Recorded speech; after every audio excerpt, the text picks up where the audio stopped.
The story begins with someone saying they never imagined it would take 17 years to return to Korea. In 2 containers, names were displayed: Hoo-jong-yu and Soo-yuk-jin. Looking at the vases, a man says it's been a long time since he last saw his father and mother. In his thoughts, he admits there was a time he wondered how much a human life was worth. 17 years ago, 10:32 p.m., in the Gulf of Aden, a cruise ship begins to sink. The boy was extremely desperate as he looked around for his parents. The storm was growing more intense by the second. The child kept screaming, searching for his relatives. He tried to swim against the strong sea currents. At that moment, the boy notices 2 bodies floating. Getting closer, Dongwoo realizes it's his mother. Looking closer at the body, the boy notices there are various wounds scattered across it. Frozen, he's left paralyzed, unsure of what to do in that situation. Even so, the child keeps trying to wake her. However, a large wave comes toward them, causing the protagonist to start drowning. Desperate, the boy realizes he needs to get to the surface before he runs out of air. Opening his eyes, he sees several bodies scattered beneath the ship, growing more and more shocked by the entire scene. Realizing even his secretary had been shot to death, along with the head chef, the captain, and the ship's bodyguard. Suddenly, he sees a body nearby and realizes something horrifying. After all, sinking further and further before him were both his father and mother. But suddenly, someone pulls him up. An old man asks if Taha is okay. Seeing the boy is still alive, the man asks if he can move. Crying, he's overwhelmed with joy to see his grandfather is still there. Suko says it seems the heavens haven't completely abandoned them. The protagonist tells him that his parents are below them, but his grandfather says he knows, yet there's nothing they can do. He asks his grandson never to forget the words he's about to say, declaring that no matter what, the boy must inherit the Chiengu group. With that, the old man hands Taeha a pen and tells him that by bringing it to lawyer Kim, the man will automatically know how to help him. He also must remember not to trust anyone and return to Korea as quickly as possible to meet the lawyer. Even so, the protagonist begs his grandfather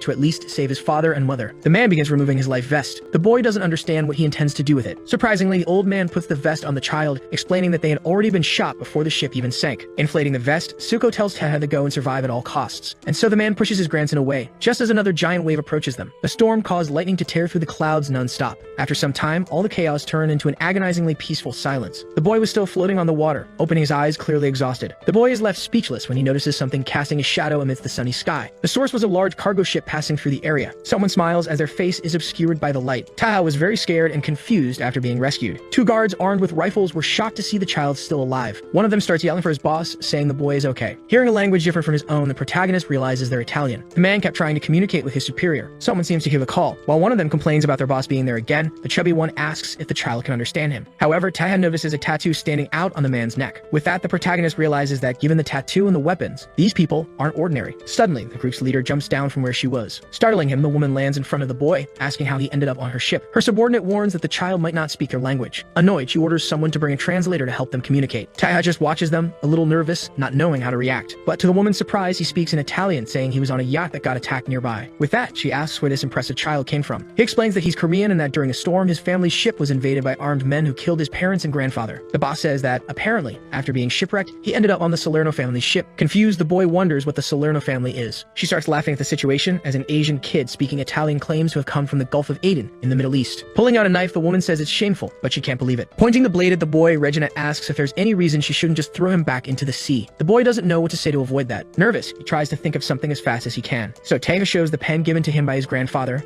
explaining that he's the grandson of Suko, president of the Chiengu group, and the son of Soo-yuk, Suko's 3rd son. And that because of that, instead of tossing him overboard, they could help him get in touch with his people and reap some benefits. Annoyed, Regina asks if he's really talking about the Chiengu group. She notices that this is the most successful conglomerate in South Korea, and apparently that brat is part of the family. Because of that, the leader orders her subordinates to check the news related to Korea. While both of them search for something related to what the boy said, the woman asks if the child speaks any other languages. He informs them that he speaks Cantonese, English, Japanese, Arabic, Spanish, Hindi, and Esperanto, claiming to be fluent enough for basic conversations. One of the men says he found some news from Korea. Regina smiles, realizing that this is fascinating. She says that if the boy wants to contact someone from Korea, he can ask them. But the boy remembers what his grandfather had said, telling him to look for lawyer Kim, since the man would know how to help him. The protagonist states that he needs her to contact someone outside of his family, in Seoul, at 1:12 a.m. Someone answers the phone, asking who it is. The person says they're calling from abroad, notifying that they will only speak in English, asking if he is lawyer Kim. Regina says that from the photo she sent, the lawyer must have realized she has the precious grandson of the group with her, asking if she should send him back to Korea. However, the old man questions what she means by that. She makes an offer of $10 million,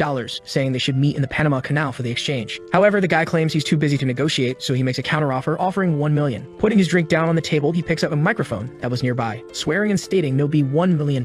While dancing with some people, the man says he'll pay $1 million if she kills Taha, ordering the woman to kill the boy and send him video proof within the next 5 minutes, so she'll receive the $1 million as a reward. Regina asks what would happen if he didn't send her the money after the deed. While everyone watches, the lawyer assures her that he only needs to tap his phone 3 times to send such a small amount. Besides that, if she doesn't do it, Kim says says he'll reveal to the press that they were responsible for the attacks. Ending the call, he tells his superior that there's no need to worry as he's contacted some mercenaries close to them. Thanks to that, the Chiengu group now belongs entirely to them. The boy was still paralyzed by everything he had heard. After all, that man wants him dead within the next 5 minutes, making him even more frightened. The woman says that apparently that's just how things work. Because of that, her reason for keeping him alive is gone. Terrified, Taeha starts begging them not to kill him, but Regina claims that he's no longer a member of a wealthy family. Besides, they're probably already preparing his funeral, asking if the boy knows what that means. Claiming that this is quite common in her world, people kill others to take their assets and achievements. Horrified, he complains about why his uncles and relatives are planning to kill his entire family. Both guards talk among themselves, saying that their boss won't kill him, even though she's having fun provoking him. Trembling, he can't believe he survived the sea only to die at the hands of people he doesn't even know. Wondering what Chiengu really means, and if it was worth killing his parents and grandfather for the positions they held. Suddenly, someone enters the room saying they're under attack. The guy informs them that 3 patrol ships and a heavily armed military helicopter have appeared. She asks if it's Interpol, but the man says no and explains that they're ignoring all radio transmissions. Regina doesn't understand what's going on. After all, it would have to be someone crazy to do something like that. Looking at the child, she finally understands the culprit, realizing that those Koreans must have contacted those people to find that boy. Out of nowhere, Taeha stabs his right hand with a pen. No one understands what the child is trying to do. He says that the Chiengu group will never give her the money. Furthermore, the woman has nothing to gain from killing him. The Salerno family's trade leader is surprised to see the boy's reasoning. The protagonist begs to join them, claiming he will be loyal for the rest of his life if they help him get revenge. The woman wonders how he learned the Salerno insignia. The crazy woman starts laughing hysterically. Excited, Regina tells Mateo to get ready because the show must begin. Before leaving, she asks if the boy understands the weight of his words, asking if he truly wants the power of revenge, even if it means staining his hands with blood. Remembering that his grandfather had said that no matter the means, he must inherit Chiengu at all costs. Determined, the protagonist simply nods in affirmation. With a smile, she says that barking dogs rarely bite, but even so, this was quite interesting. The crazy woman kicks the door open, telling them to follow her, claiming that from that point on, the boy's life belongs to the Salerno family, so he will live and die for them. Therefore, he must watch closely, because that is his future. Tava truly observes, frozen by what he sees. With that, 17 years pass and he finally returns to Korea. The boy asks his father and mother to protect him as he takes his revenge. However, he seems surprised by something, quickly turning to look behind him. He jumps to the side as several shots hit the area. Several soldiers had arrived and fired many rounds at Taha. Getting out of some vehicles, someone asks if those insects don't even know how to aim. A Chiengu group security guard and manager tells them to look for the senior administrative director, stating that he doesn't know the man, but he must be insane to think he could kidnap a Chiengu director. One of the subordinates tells the manager that they found the car they were looking for. He tells everyone to be careful when opening the trunk as the director is still alive. While ordering them to check his injuries, a large explosion occurs. The guy gets angry at the audacity of placing a bomb there, but suddenly half of his men have their heads decapitated. When he finally looks back, the rest of them are also killed. Extremely quickly, Taha had defeated them all in an instant. The man notices a small cut on his waist. Nervously, he sees that it was thanks to the protective vests. Trying to attack the protagonist, the bald man calls him a little insect. However, the boy tells him not to think he's the only one with something to say. Quickly, he lands another strike on the back of his opponent, launching an attack that splits him in half. As he collapses, Jang wonders what that was, unable to understand how that man managed to do such a thing, complaining about who that monster really is. On the other hand, the protagonist didn't seem pleased by it. He begins to clean his daggers as he walks away, heading toward a luxury car, and grabbing a bag that was in the back seat. He then walks to the trunk. Wincing, the director begs Taeha to let him go, claiming he was only following orders. This was the former lawyer Kim, the one who had ordered his death, stating that he had no reason to kill the chairman. However, the boy opens the bag and throws several bills on top of the man, saying that this is the 1 million. After all, that money probably was never delivered to him. Frightened, the man asks what money Taha is talking about. However, the director remembers that day. The protagonist takes a lighter from his coat, stating that thanks to the fact that he died that day. As he throws the lighter, he says he was reborn. With that, Kim begins to burn alive. Coldly, Taeha just watches with indifference. After that, he calmly picks something up. Putting the cigar in his mouth, the protagonist mentally tries to speak to his parents and grandfather, apologizing for having taken so long, pleading with them not to worry and just to find peace, saying that from that day on, he will carry all their pain. After some time in the middle of the city, a modern building stood out among the others. The protagonist was moving quickly, determined to do something. Some men questioned where he thought he was going as they prepared to shoot to stop him. However, the madmen simply killed the 2 of them quickly. Even so, Taeha didn't seem bothered by the setback. He continued walking calmly through the hall. Seeing the situation, a man sat on the floor, terrified by the scene. Frightened, he asked the protagonist who had sent him there. The man said they were part of the Chiengu group, claiming that he wouldn't be safe after doing all that. While cleaning his blade, Taeha said that this was Holdings, a private security company subcontracted by Chiengu. Its main function was protecting directors and board members outside of working hours, all across the Gangbuk area. During their downtime, they stalked journalists or people who reported on Chiengu. They kidnapped, assaulted, and even killed them. In other words, they were contract killers. The people who had been captured were completely devastated and desperate. The protagonist simply threw one of his daggers to the old man. After that, he told everyone to use it to free themselves and to make sure they never saw him there, so that the bindings were cut. The 3 were still confused about everything that had happened. The old man got up and brought the knife back to the boy. Running, they thanked him as they left. On the other hand, the company member ordered everyone to come back. One of the escapees looked back as he heard the man complaining. The fat man asked who he was, wondering if Taha was part of their family. Removing his mask, the boy said no and explained that he just wanted to have a slightly more private conversation, saying that he needed the schedule of everyone on the board, from the directors to the president. The man said he didn't know, and even if he did, he wouldn't say. His family and himself would be dead if he did. The protagonist said it looked like he valued his life, knife, stating that he'd start with his eye and that when he felt ready, he should raise his hand. In a building, a large screen outside displayed news about a celebrity. Meanwhile, several people sat on stairs experiencing homelessness. Due to the heat, even a cicada lay dead on the ground. Breaking the silence of the place, someone seemed to be in a hurry. As he walked, Taeha noticed that his cigar would draw too much attention, wondering if he should try Korean cigarettes. The avenue was very busy at that time. He said he had finally returned to Korea and that so far, everything seemed normal. But he noticed his country was going crazy, with various ads for loans and insurance being broadcast everywhere. A politician was giving a speech claiming he would use his power and influence to eradicate the epidemic of crime and violence, declaring that from that day on, his war against crime would be publicly declared. However, his speech was interrupted by someone pointing a gun at him. It was said that in 1990, the president was killed during his campaign against organized crime. Since then, no one had opposed criminal groups, turning the country into a place consumed by violence and money. The boy walked the streets deep in thought. Thus, the Chienhu group allied with criminal organizations to bribe the media and suppress competitors. They invested in entertainment and sports, making the population lose interest in politics, so much so that even a dog could become a candidate. Even so, people kept saying that the Chienhu group was a company that benefited the people. Taeha entered a store calmly. The clerk welcomed him. Both he and another guy asked for a pack of this. They stared at each other for a moment, unable to understand how such a coincidence could happen. A bit irritated, the protagonist decided to change his choice. However, they both had the same idea and asked for a plus at the same time. Once again, they looked at each other suspiciously. Awkwardly, the woman said that unfortunately, they only had one pack left. Taeha sighed deeply, clearly annoyed by the situation. As he left, he asked the clerk to give the pack to the other man, saying he'd be fine without it. The man kept staring as the boy walked away. After the man made his purchase, he found the protagonist outside, who politely asked for a cigarette. However, he asked if the boy couldn't go to another convenience store. But Taeha explained that it had been a long time since he was last in Korea, so he wanted to try it quickly. The guy gave up trying to avoid him. As he handed over a cigarette, he said he couldn't believe someone wanted to try that tasteless thing. As they walked, the man said he'd get a fine if he smoked there, so he recommended waiting until reaching a smoking area. Observing him, Taeha admitted that when you've been in the mafia for about 17 years, a simple glance is enough to assess a person. Assuming that guy was strong, just as strong as the ones he faced abroad, he wondered if people like that were common in Korea. Also leaving, the protagonist declared he hoped not to meet him again. After some time, that same man arrived at the place where the protagonist had committed the massacre. While smoking, he calmly observed one of the bodies. Kneeling down, the guy took a closer look at the corpses, noticing they were all fatally wounded by stab wounds from a blade similar in length to a sashimi knife. Putting out his cigarette in the pool of blood, he picked up his phone and called his employer. His boss reminded him he had already said not to call at that hour. The man asked if he had a meeting later. He advised that the best choice would be to cancel the appointment. After all, the assassin who killed director Kim might be after him. The man sipping his wine calmly asked what was going on. His subordinate explained that he had gone to the security company and found them dead. From the injuries, it looked like a solo attack. Besides the assassin not being ordinary, it was very likely he knew exactly where the meeting would be held. But his boss said that an emergency family meeting was a tradition in the Chiengu group, asking if his subordinate really believed someone would invade a meeting known only to family members. He said he sent him so he could hunt that man discreetly. Lost in thought, the man realized the wounds from that knife reminded him of something, remembering the protagonist asking for a cigarette from his hands as he took the cigarette, stating that if he doesn't use knives, there's no way he could have gotten all those scars on his palms. With that in mind, Hunmin asks his boss if there's anyone in his family who's good with knives. Laughing, the man says those people can barely slice an apple. Besides, everyone is present, except for the children. So he offers another 100 million for Hunmin to guard the place and ensure its safety. Leaving the office, Hunmin says he'll go to the meeting. Still, he asks for the security to be reinforced. Annoying, his boss just says he understands. Handing his phone to another employee, the man mutters that that lunatic is just a gangster and still thinks he can give him orders. As he walks down the hallway, he straightens himself up and gets ready for the meeting. Arriving at the meeting, he greets his boss and asks when the president arrived. Talking on the phone, Hunmin informs the leader of his gang that he plans to help the Chiengu group for one more day before returning. However, he's called a traitor. Instead of getting angry, he asks if his boss has been drinking. He explains that they offer him another 100 million for the job, claiming only an idiot would turn it down. Also, there seems to be a dangerous assassin on the loose, yet he notices the protagonist hiding in the alley. Quickly, Hunmin ends the call and says he'll explain the details later, looking toward the boy. Feigning casualness, he asks if one cigarette wasn't enough. Taeha says that finding someone of his caliber near the site of the incident isn't a coincidence, claiming it was a good idea to follow him. Smiling, the man says it's been one hell of a day. First someone bums his cigarette, then follows him around. He admits he can't believe he didn't notice him, saying it's the first time something like that has happened. Walking toward him, the protagonist says that before they begin, he'd like to ask one thing. He asks whether the man is working with the Chiengu group. On the other hand, Hunmin asks if he wasn't listening to the conversation, saying he's just helping them temporarily. At that, the boy gives him a deadly stare. He draws the two daggers from his back, and then immediately clashes his blade against the enemy's weapon. They exchange glances, sizing up each other's skill. Thus begins a frenzied exchange of blows. However, Hunmin jumps into the air, rising above the protagonist. He swings his weapon to strike. To his surprise, his bat is sliced into pieces. Seeing that, the gangster wonders when that even happened. What's more, Taeha had vanished in the blink of an eye. Then his opponent grows anxious as he realizes something. The positions had flipped, and now the one in the air was the protagonist, who quickly prepares to end the battle. With a touch of fear, Hunmin admits that she and Gu got themselves into serious trouble this time, wondering how they became targets of a monster like that. Taeha falls toward his opponent, wielding his blades. The gangster doesn't know what to do now that he's without a weapon. The protagonist lands a blow, knocking the man to the ground, already getting ready to leave. While wiping the excess blood from his knife, he heads for the exit of the alley, leaving Hunmin's body lying there. However, to his surprise, the man asks if the boy is joking. Even wounded, he still wasn't dead. He asks if, even after all that, the protagonist is really just going to walk away away, stating that he'll regret letting him live. Sheathing his dagger, Taeha explains that he has his own principles, warning that if he were with the Chiengu group, he'd already be dead. But the man should stay out of his way, otherwise the next time he hears him helping his enemies, he won't be so kind. Besides, if he can't accept the fact that he was spared, he can just take it as payback for the cigarette. Still lying on the ground, Huimin smiles as he realizes that a simple cigarette saved his life, admitting that this time it was very cheap. A little later, a car speeds down the street. Obviously, the protagonist was the one driving. For some reason, he seemed both irritated and in pain. Seeing a wound around his waist, Taeha says that at least the cut wasn't deep. While driving, he says that at least he can still move. He steps on the gas. He only needs 32 minutes.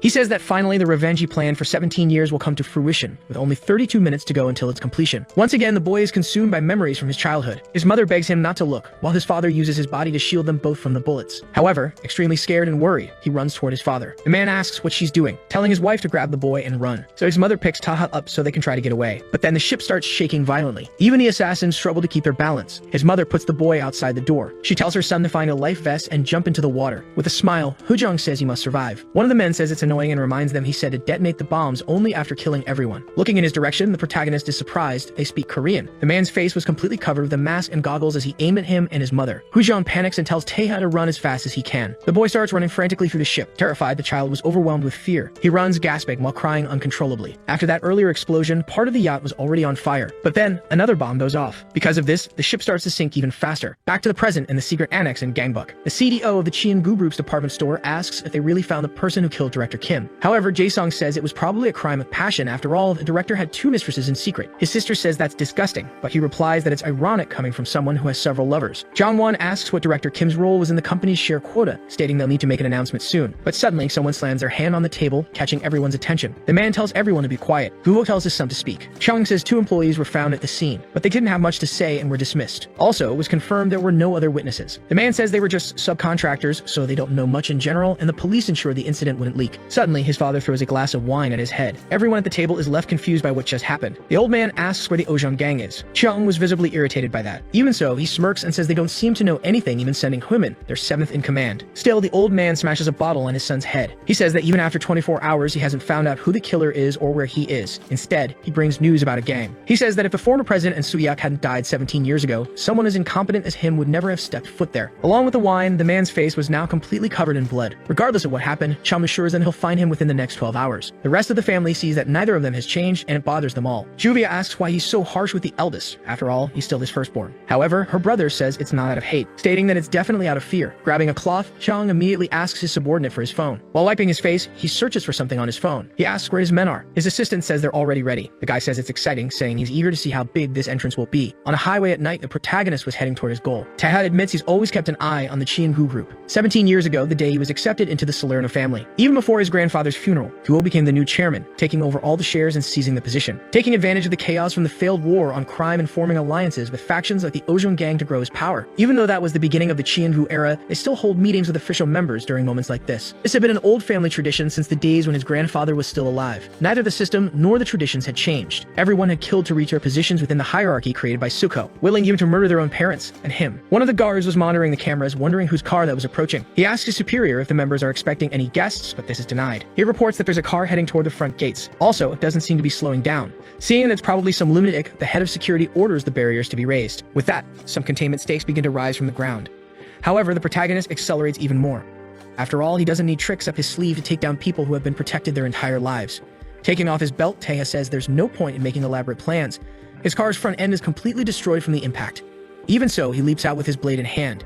He states that the only thing he hopes is that they haven't forgotten about his family, so he can say it to all of their faces. The security guards look at the intruder in fear. The boy quickly takes down all of them in a single attack, and declares that he's back. Confused, they ask what that loud noise was. They question why it keeps getting louder. Moreover, it seems to be coming from the front gate. Unlike the others, Chom looked confused but confident. His uncle tells the guy to go over there and check out what all the commotion is about. However, surprising Jong-won, he says there's no need. All the guards who were inside the hall point their weapons at the family members. The oldest of the sisters asks what's going on. Guho, irritated, asks if they're seriously trying to mess around at a time like this. However, his son calmly stands up while wiping his mouth. The old man asks if he's really going to go through with it. With a smile, Chong claims that his father always expected this to happen sooner or later. That was the reason his father was always angry with him, because he was afraid he'd end up like his grandfather. With a terrifying look, the madman says that after all, the one who killed his grandfather and uncle was him. Meanwhile, the protagonist passed through the gates, saying that his revenge was finally about to begin. The guards point their weapons, asking if this is some kind of ambush. Jae-sung asks if his nephew has gone mad. They question what the guy is doing, claiming that he should never point a weapon at his own family. However, Chung states that he's not doing anything. Still, they keep cursing him and saying it's clear what he's trying to do. Looking at one of the guards, Jui asks if he's really going to betray them for that kid. Even though he was her personal bodyguard, Yangwon apologizes, making it clear he's abandoning her. Even the second son's bodyguard says it's nothing personal, but the rewards for betrayal were just too tempting. On the other hand, one of them says that if they had at least gotten a raise, none of this would be happening. The only person who remains silent is Chong's own bodyguard. The guy's father says he can understand the others betraying them, but he doesn't understand why his own son would do this. He asks if his own guard will really turn his back on them. Junsu simply watches without moving or saying a word. The man says he isn't paid to protect him personally, but rather the Shin-gu group. Jong-won asks if the guards really think they'll gain anything by doing this. He tries to keep threatening them, but a gun is placed against his head. His own bodyguard kills him in cold blood. With that, the two remaining brothers become desperate and beg for mercy. However, gunshots echo through the hall as blood spreads everywhere. Jong hands the cloth to his subordinate, walking calmly toward his father. The old man admits he already expected something like this to happen someday, ever since the day his other son died of acute leukemia, and shortly after that, his wife asked for a divorce without wanting a single cent. Trembling with rage, he says he always suspected Chong was behind everything, and because of that, always kept his distance. Spinning the gun, the guy says that for someone who ordered the deaths of his own father and brother, Guvo talks too much. Putting the gun to his head, the man asks the old man who it was that sent his father and brother out to sea. He asks what else he could have done. If he hadn't killed everyone, Suyuk's son would have inherited the presidency, and they would have never made it this far. The psychopath comes closer and asks why his father never declared him the future successor. The old man becomes more and more terrified by it all. On top of that, his son was staring at him with a frightening look, while Guvo claims that if he had done that, the boy would have killed him even sooner. He doesn't deny that he would have killed him earlier, but says he's a little upset to hear it out loud. His father assures him that even if he kills him right there, he will never become president. But Chung interrupts, saying he already knows that. After all, power transfers through political or violent coups aren't recognized. That's a clause made by the committee. Because of that, the guy says it's a shame. He explains that the person making all that noise outside isn't one of them. The president asks who it would be. As he shoots his father, he explains that it's a young master who waited 17 long years for this day. The guards were firing at the intruder. They tried to surround him since the assassin didn't have a firearm. The protagonist remembers that the Central Security Force is made up of those who protect the executive members,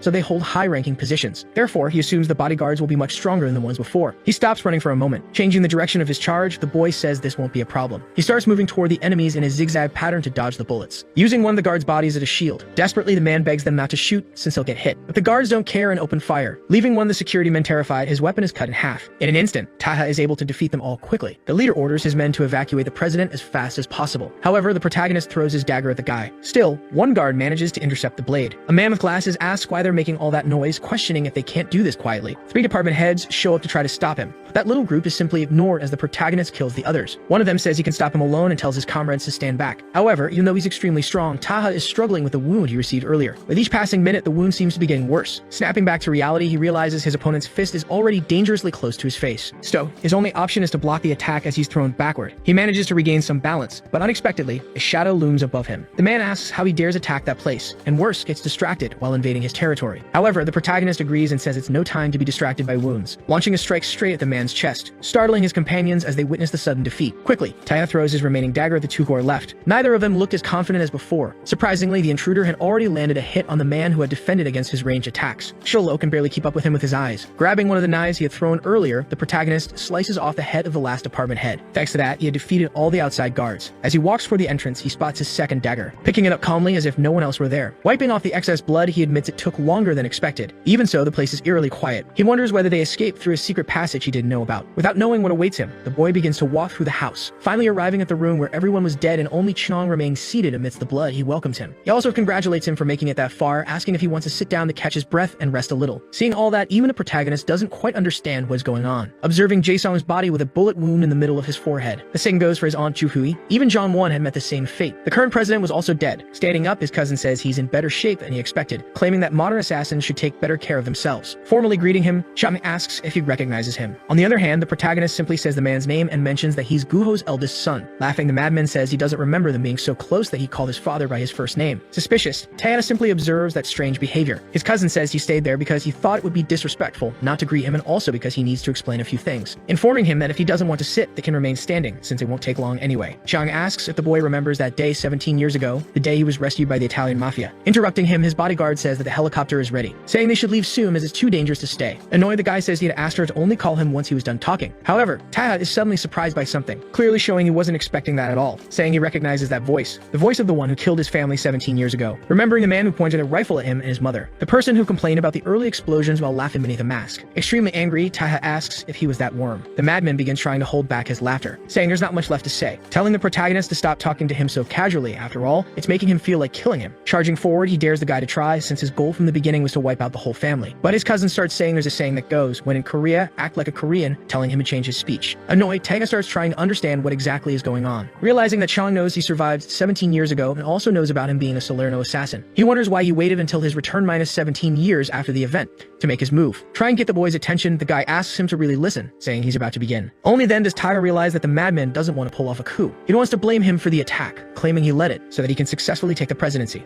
Jeonhyuk tells the young master that they don't need introductions. The protagonist simply raises his dagger. The bodyguard starts shooting at the boy. However, the assassin manages to deflect all of them, using his blade to redirect the path of the projectiles, quickly closing the distance between them. However, another guard lands a harsh blow on the boy. Even though he knew there would be more, he couldn't predict the strike. Unlike the other, the man introduces himself as Juno Park. Avoiding being cornered, the young master swiftly moves back, stopping in front of his opponents. Wasting no time, Jeonhyuk begins shooting him again. Admitting that he's faster than the rumors claimed, he could dominate track and field if he went pro.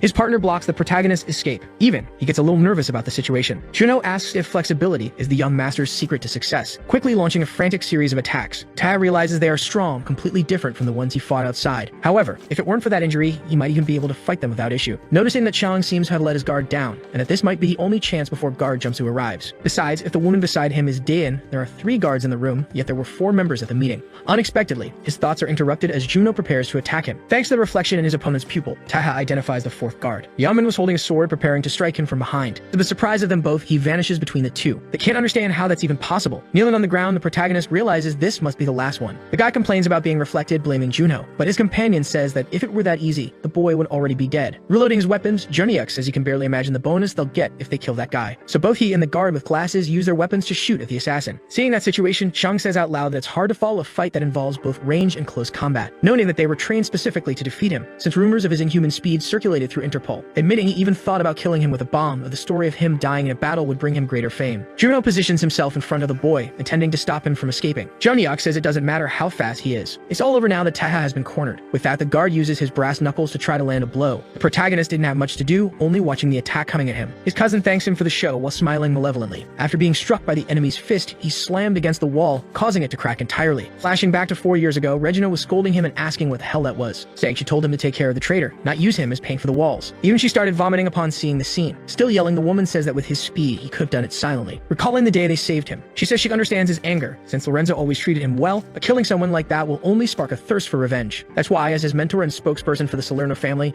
Regina asks him never to do something like that again. However, the protagonist didn't seem happy or remorseful. Still, he says that this way people will never forget. Confused, she asks what Taha is talking about. He explains that if they kill traitors silently, their deaths won't serve as examples, saying that everyone needs to know what awaits them if they betray the family. Rumors must spread in exaggerated and distorted ways, thus gradually reducing the number of traitors, because otherwise it'll always be an endless battle. The woman asks if he chose the path of violent deaths to prevent greater bloodshed. Aside from where he was standing, everything around him was stained with blood. She says it's absurd for such a thing to come from a boy standing in the middle of a river of blood without a single drop on his face. Interrupting her own thoughts, Regina says that apparently being an assassin really doesn't suit him. Back to the present moment, Juno freezes as a glint appears in the middle of his chest. The guy starts coughing up blood while that glint keeps shining. Even Xiang and his bodyguard are surprised by it. The protagonist had slashed the guy brutally. With a threatening look, he faces his other opponents. Frightened, Yaman quickly points his weapon. However, in an instant, his eye is pierced. After being struck, the man admits to himself that they underestimated this guy. Besides his speed, he's strong. Moreover, those who truly saw his skills never lived to tell what they were like. Even while showing all that ability to keep fighting, Taha was even more injured, and his wounds were getting worse. Jeonhyuk was desperate. No one told him his strength was this immense. However, Junsu appears and calls out to the woman, asking her to take the master outside, claiming he'll follow soon. Seeing that, the boy is surprised. Noticing that his cousin is trying to escape, he shouts the guy's name,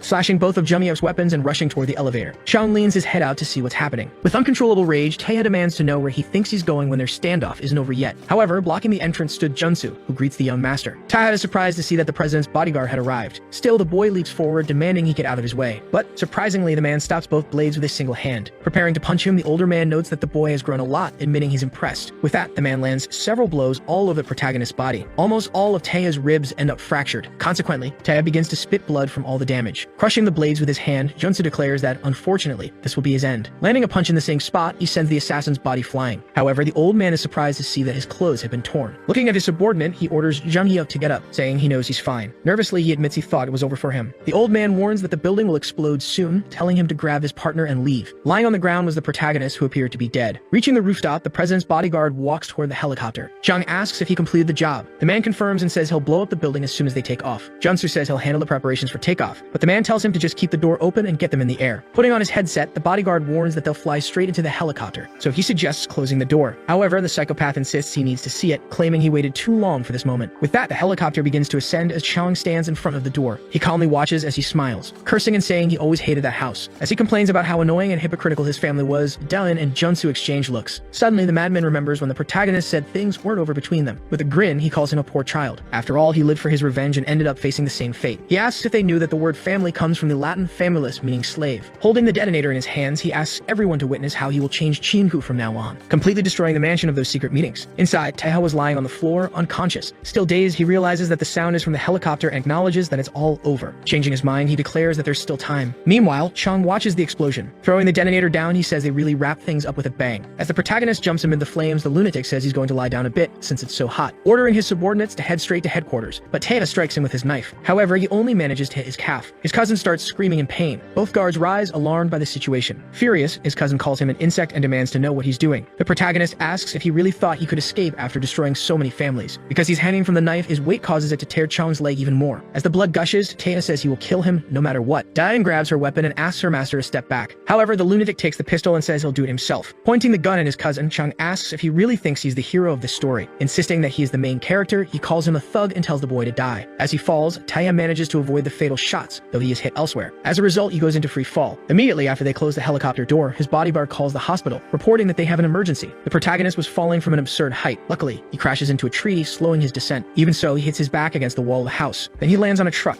rolling down near a stream. Someone passing by on a bicycle ends up seeing the scene. The person stops and looks toward him. It was one of the victims Taeha had rescued from the security company earlier. The guy notices that it was the man who had saved him. Given the state of his body, he wonders if he arrived too late, but then he hears a plea for help. Looking again in Taeha's direction, he tries to look more carefully. The protagonist was asking for help, barely able to stay conscious. Even extremely wounded, he kept saying it wasn't over yet and kept pleading for help. On a messaging app, someone had sent an 11-minute voice message. The person was requesting backup, stating that the guy had refused the breathalyzer test 3 times and kept insisting he was Congressman Kim. That man was typing something while listening to the audio of former director Kim using his influence to threaten the police. He asked someone if that voice and name were clear enough. The person questioned where the director was at that moment. The young man replied he was probably at the police station giving a statement and would soon head home. His partner seemed a bit hesitant, so the guy offered 200 and asked if that was enough to catch a big figure from the majority party. For a while, the only notification was that the other person was typing. But to his surprise, the counteroffer was 30. Naturally, he was extremely frustrated, claiming that it was worth way more. However, the buyer said that it wasn't even election season, so no one cared about those old men. The guy said it seemed like the buyer didn't understand the current market, explaining that a regular person was worth 1x, a celebrity 10x. But if it was someone related to Chian-gu, the value was 1,000 times higher. Taking a deep breath, he realized everything revolved around the Chian-gu. After some time, the radio reported an accident at a tower. Not interested in that information, the guy turned the radio off. He was getting ready to leave. But instead of heading to the street, he was in a restaurant. The owner was already getting things ready to open. The woman warned the boy that he'd be late if he stayed there. The boy said he was fine and would make it on time if he went by skateboard. So she told him to eat something. However, if he did, he really would be late. Suddenly, someone appeared and said that this chef should stop playing games. A guy entered saying the owner should sell the place before they stopped being polite. Baksu asked the boy if he agreed with him. The lady questioned if they were already there in the morning to collect money, claiming that delinquents really knew how to stay busy. She told the boy not to worry and to head to school, saying nothing would change anyway. Even though he was irritated, there was nothing he could do. Grabbing a knife, the thug said she shouldn't say those things so quickly, claiming she was already 2 months late. The guy told the woman to sell the building and gather as much as she could, stating that their interests aligned. She said she'd never sell that place for crumbs, telling him to at least learn basic arithmetic before coming back. Meanwhile, the kid was at his station waiting for his transport. Exhausted from it all, he just sighed, unsure of what to do. He admitted that in his district, the fights over redevelopment were out of control, with disputes between groups like Xiangu and Ozhan. It was a very neglected area, turning into a lawless land where small gangs tried to exploit the people living there. People like him and that lady had nowhere else to go. Upon returning, the restaurant owner had several bruises on her face. Still, she just asked him to clean the tables. Worried, he asked her what happened to her face. A customer said he saw some Yaburi men leaving earlier, visibly upset. The man said they were probably trying to pressure people into selling their buildings for redevelopment. She told him not to worry and asked the kid to put his backpack in the back of the shop. The boy did as she asked, but angrily threw everything aside. Frustrated, the boy muttered that he really needed to do something. He remembered that before his father passed away, Dr. Young-suk was a close friend of his. She had once been a professor at a medical school, but crossed paths with the Ozhan gang. Still, she took care of him. None of it was her fault, just like with the restaurant. even if her food was good and the dishes always well made. Interrupting his thoughts, an idea came to his mind. He recalled what that guy told him on the phone. After all, someone from the Chingu group was worth 1,000 times the normal value. So the boy messaged him again. The guy asked if he had any news. Even though he was nervous, the boy told him everything he knew, sending some images that proved his story, claiming that one of the security guards of Chingu's directors, Juhak, was hooking up with Mio, the leader of ladies. Still very afraid, he waited for the buyer's response. Not quite understanding, the guy asked what the boy wanted with that info, but quickly remembered the values mentioned earlier. The next day was a sunny Saturday. Some men in suits approached and asked if he was gray. He confirmed, but as he looked back, he immediately realized he shouldn't have done that. The guy punched him in the stomach, knocking him out and taking him to a van.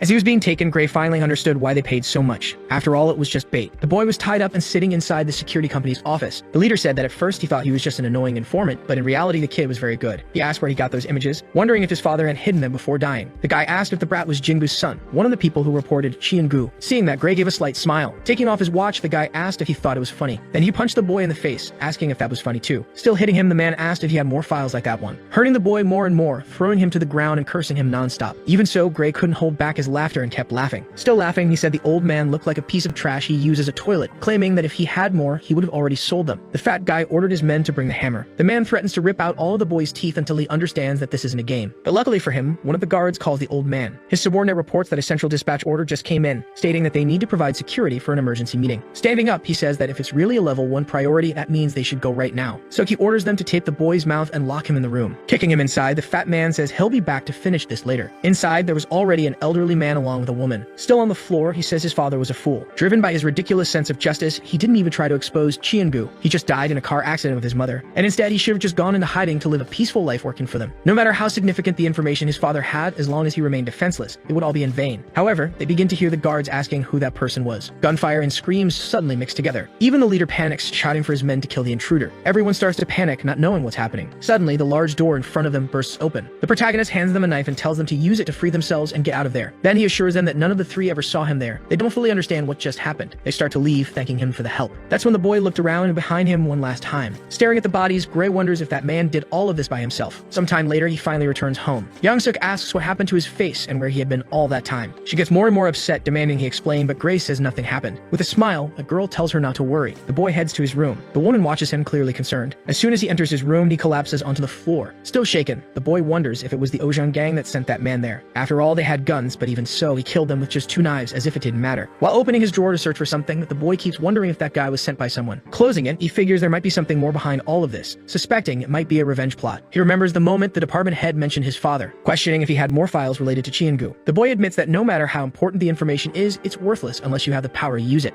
As he accesses the files, Gray says he needs power. The man says it's practically impossible to find him among those folders just by his face. But then he remembers something one of the subordinates said when he mentioned an emergency meeting. With that, he remembers the level 1 priority code, accessing the Chiengu Partnership Directive. Seeing that it was also noted among his father's folders, he says he finally found it. It stated that in the event of a significant incident, the executive members would begin a meeting at the Bugek Mountain Annex. However, even with all that information, the actual location wasn't provided. Giving up, Gray says he doesn't care anyway. He doesn't even know that guy. Even so, he says not everyone who considers Chiengu is considered by them in return. On the police radio, the massacre Taha was committing is reported, with multiple confirmed victims. The extent of the damage is unknown, but it's confirmed that the mansion was secretly used by Chiengu executives. Getting up, the boy realizes it can only be that man. So he decides to go there, grabbing his bike and leaving in the middle of the night, even though he doesn't know who that person is, nor his reasons for doing all of this. The best decision he can make right now is to go there. That's when he saw someone hanging from a helicopter. After following the sound of gunshots and screams, the boy went in the direction where the person might have fallen. However, upon seeing him in that state, he thought the man was dead. Seeing that blade in his hands and his cry for help, he notices his face as he declares that it's not over. Gray is shocked by all that strength of will. Sometime later, he arrives home screaming for his adoptive mother. As always, she was working. Alarmed, the woman asks who that is and what happened to him. Desperate, the boy begs Young-suk to save that person. Time passes. The protagonist is already better and asks who he is and why he was saved. Gray introduces himself and says he buys and sells information, claiming that he's been looking for something specific lately, saying that he hoped to find someone like him. Doubting his words, the protagonist asks if someone like him could really be a data broker. The boy continues, saying he's more like a wholesale information dealer, always providing great intel to his clients. Besides that, his main clients are other info merchants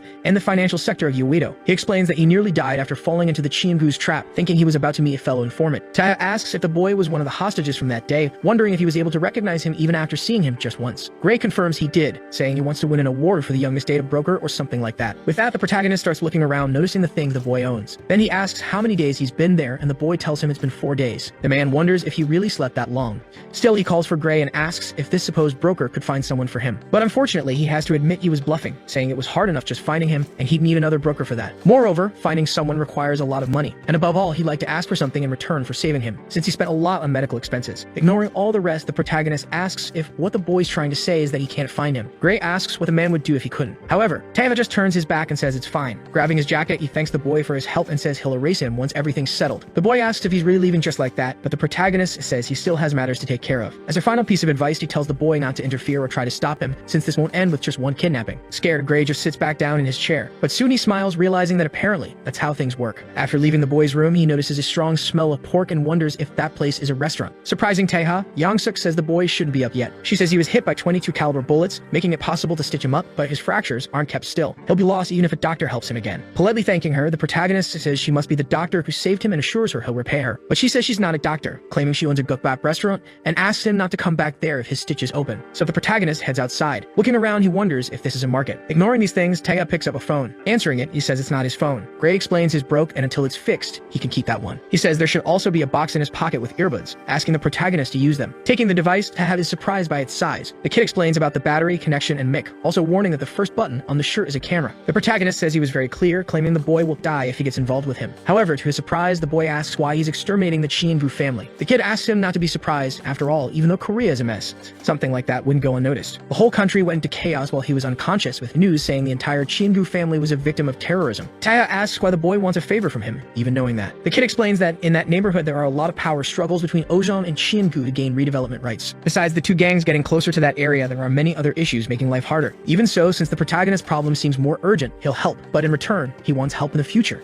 Until everything is resolved, they can't lose contact. But Taeha refuses, and will have to hand him over to Chiengu. Obviously, the man doesn't like that at all. However, he says he wants to see what the brat is made of. Sometime later, he's already walking through a busier area, heading to a fancy building. Taeha had gone to a kind of bank, where he had a private vault. There, he opens one of the drawers looking for something. Gray admits he didn't know a company like that existed in Seoul, asking if they could be tracked through it. But the protagonist explains that these companies work based on trust, so they would never consider making deals with other businesses. He says people usually go there to hide jewelry or sins, making it the safest place possible. Seeing this, the boy realizes that this guy is apparently prepared to go undercover. He gets thoughtful, watching Taeha's actions. Confused, since the assassin didn't have any firearms and a knife wouldn't be enough. Many drops of sweat start to fall to the floor. His body was getting heavier, making it hard to keep a neutral face and also feeling like he was being stabbed. Feeling the same as when Rae-Juning used to beat him. The protagonist asks if the boy found the guy he asked him to look for. He asks if the CEO of the company Night Move, Pil-jong, is the broker who helped him enter Korea. Apparently, he worked in Europe, became famous in the field, and is now looking for a smuggling ship to go to China. Gray explains that border pressure increased after the man did what he did to the Chienbu family. The protagonist tells the boy to announce to the merchants that a ship is available with rates 10 times higher than normal. His companion asks what he'll do when he finds that guide, wondering if Taeha wants to leave with him. Putting his knives back in their sheaths, he says he's going to kill him. The reason he almost died that day was because someone leaked his information. The only one who knew where he was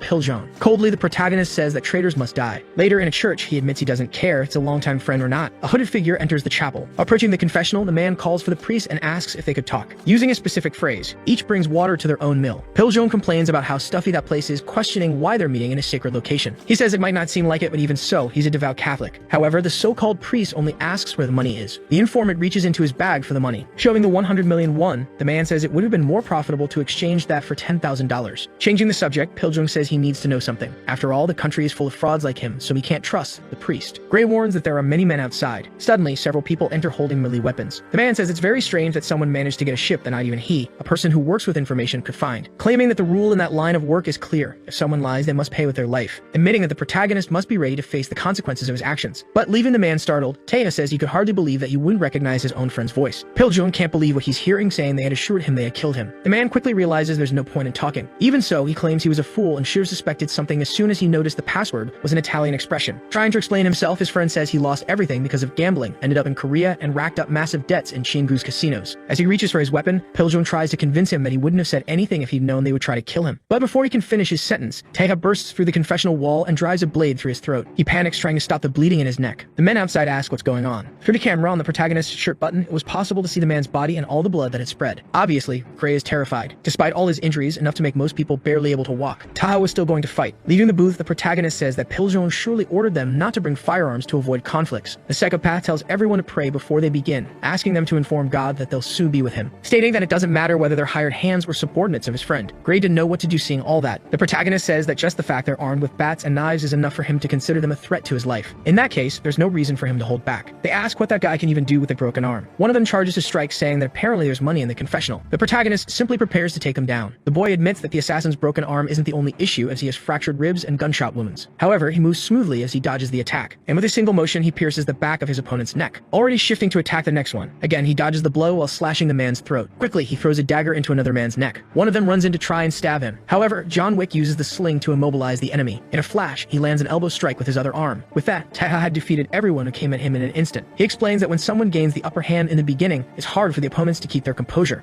Considering all that money waving in front of their eyes, it was obvious adrenaline would take over. Even so, among them, there was still someone else. Someone had something they shouldn't, but some of those guys charge at him. The protagonist takes a simple step forward and, in doing so, disappears before everyone's eyes. Using his speed, he rushes past the men. Obviously, his target was to eliminate the one most capable of hurting him. The two who had stepped up to attack him are completely confused. Even Gray can't understand what just happened. With that, the weapon drops to the ground after his rush. He calmly starts turning to the others, asking who's next. Despite all that chaos outside, the church didn't seem affected. In the parking lot, only one car was parked at that hour. Gray was inside, unable to believe what he had just seen. Supposing that man doesn't even seem human, since even with a battered body, he still did all that. Suddenly, Taeha calls out to the boy and asks if he can hear him. The protagonist asks the kid to go to the confessional and retrieve a bag of money, since he no longer has the strength for it. The brat asks, frightened, what he's talking about, but the man says he knows he's in the area. After all, he warned him about the men before they even showed up. Gray doesn't know what to say in that situation. Even a bit nervous, he simply accepts the mission. So the boy gets out of the vehicle and heads toward the church. With that, the boy walks up to the door. A bit hesitant, he opens the doors. In front of him, the church was completely stained with blood and bodies. Sitting on one of the pews was the protagonist. He says he's up there. Even more nervous, Gray begins to walk. Arriving at the booth, he notices the body of the protagonist's former friend. He feels a bit sick after all. There were bodies scattered all over the place. The boy says he called a cab, saying it should arrive in the next 10 minutes. However, looking at his companion, the boy realizes Taha is in really bad shape. He asks what's wrong with him, saying he'll call Yongsuk and ask her to prepare some medicine for them. But the madman stabs his phone. At that moment, Gray is frozen in fear. Taking off a glove, the protagonist says that when he woke up, his clothes and phone had been changed. But the strangest part was that his gloves were still on his hands. Obviously, the boy just listens without saying a word. On Taeha's hand, the mark of the Salerno family was drawn. Looking at the boy, the man claims he knows who he's dealing with. Gray just nods his head, saying his name, his father's name, and the fact that he's the grandson of the late president of the Chiengu group. He's the only Asian member of the Italian Salerno mafia, around 20 to 30 years old, with a bounty of 5.5 billion on his head. The boy insists he wasn't plotting against anyone, saying not even the lady knows, claiming he just needs his help. Taeha asks if that amount is worth more than the risk of losing his life or earning the reward for his head. Gray tries to say that the reason he and his adoptive mother live in hiding is because of the Chiengu, but the protagonist cuts him off, assuring him that the smartest choice would have been to turn him over to Chiengu instead of going through all of this. Recalling the conversation they had earlier, when the kid said he wanted to win a prize by becoming the youngest broker. Noticing that the reason his career was stagnant despite being capable of more and even getting involved in the field, something nobody in the business does, is due to his lack of experience. That's why top informants are usually older. With that, he asks if Gray wants to step into a much bigger arena. A little later, in a large modern building, two people were walking down the hallway while one of them told the other to only answer what was asked directly. Huimin gets upset and assures he would never say anything that could put Ojong at a disadvantage. His companion says people from the gang aren't exactly known for being well-spoken. Even irritated, the guy can't deny it. The two enter as the man apologizes for making that person wait. Back at the chapel, Taika praises the boy's work, saying he'll fulfill the favor, but also wants them to work together afterward. He says Gray will be risking his life and won't have an easy death if he's caught. However, he could become the best if they work together. The protagonist says that's a promise. After all, he will crush Chiengu once and for all. The leader of Ojong admits he didn't expect them to call so soon. After all, they understand that Chang must be busy with the funeral of his relatives. They affirm they wouldn't have gone anywhere before getting in touch, but the man raises his hand, signaling them to stay quiet. Both are afraid of what might happen. The strange man makes a little hand gesture, asking for silence. With that, he begins to nod his head affirmatively. A kind of speaker starts playing music. He raises his clenched fist, making a sort of resistance pose. The two members of the Ojong gang don't understand what it means. Still, someone starts clapping. The guy accompanying Human says it's a shame they arrived just as the performance was ending. Zhang asks if he knows that piece. The man says its exact name, but notes the composition seemed disjointed, assuming maybe it was due to his performance. That clearly doesn't please the lunatic. He orders his bodyguard to turn it off. While Dayan uncovers her ears, the man says that was a 6th grade piano competition, assuming he never practiced again. Moreover, all the relatives who went to watch him that day are now dead. The man asks if they know what happened, assuring them that if they had known who was coming, they wouldn't have been so defenseless. However, Human insists he did warn them, advising they should have even canceled the meeting since the assassin wasn't just anyone. While saying it was Chung who didn't heed the warning, Chung cuts him off, telling him to put away that cigarette, claiming he was the one who knew best. This visibly angers him. Chung says it was a traditional emergency meeting of his family, something that could be canceled on a whim, claiming that's why he paid 200 million won for him to deal with that man discreetly, without alerting the other members. The man rests his knee against a sort of cane. While touching his leg, he says that instead of handling the assassin, they suffered losses and now he'll even need to use that. With that, the man says he can't help but wonder how Human is still alive, even though all the other guards died. The guy says he already explained, saying that assassin kills according to his own rules and he didn't fall within them. With a smile, the lunatic says maybe the rule of the terrorists is to avoid friendly fire. Obviously, this infuriates Human. He tells the guy to stop barking nonsense, asking if they really think he put the honor of his organization and parents at risk. Chung says it must be nice to have parents to support you, stating that even if he wanted, is are already 6 feet under. Suddenly, the other Ojong member adjusts his glasses, preparing to step in. The man asks who is responsible for handling the so-called terrorist. The guy assures it shouldn't even be questioned. It was Mr. Junsu. The girl once again looks at the old man with suspicion. Huimin's partner asks the bodyguard directly. The man obviously confirms immediately. However, even he seems a bit suspicious. He says he understands and asks what Chung wants from them. The lunatic claims he doesn't care about money or anything like that. He just wants to make sure to stay quiet about the incident. And if anyone asks, Huimin has never seen the assassin before. The guy doesn't understand why Chi and Gu are trying to bury the matter. His companion lights a cigarette, asking if that's really all they want. Chung tries to make him put the cigarette out again, but Junsu touches his shoulder. Startled, the man looks at his bodyguard, who speaks in his place and assures both that it will be enough. The Ojong representative says he needs some time to digest everything, asking if the bodyguard would also like a cigarette. But the man thanks him and says he's quit the habit. However, Chung slams the table, getting increasingly furious.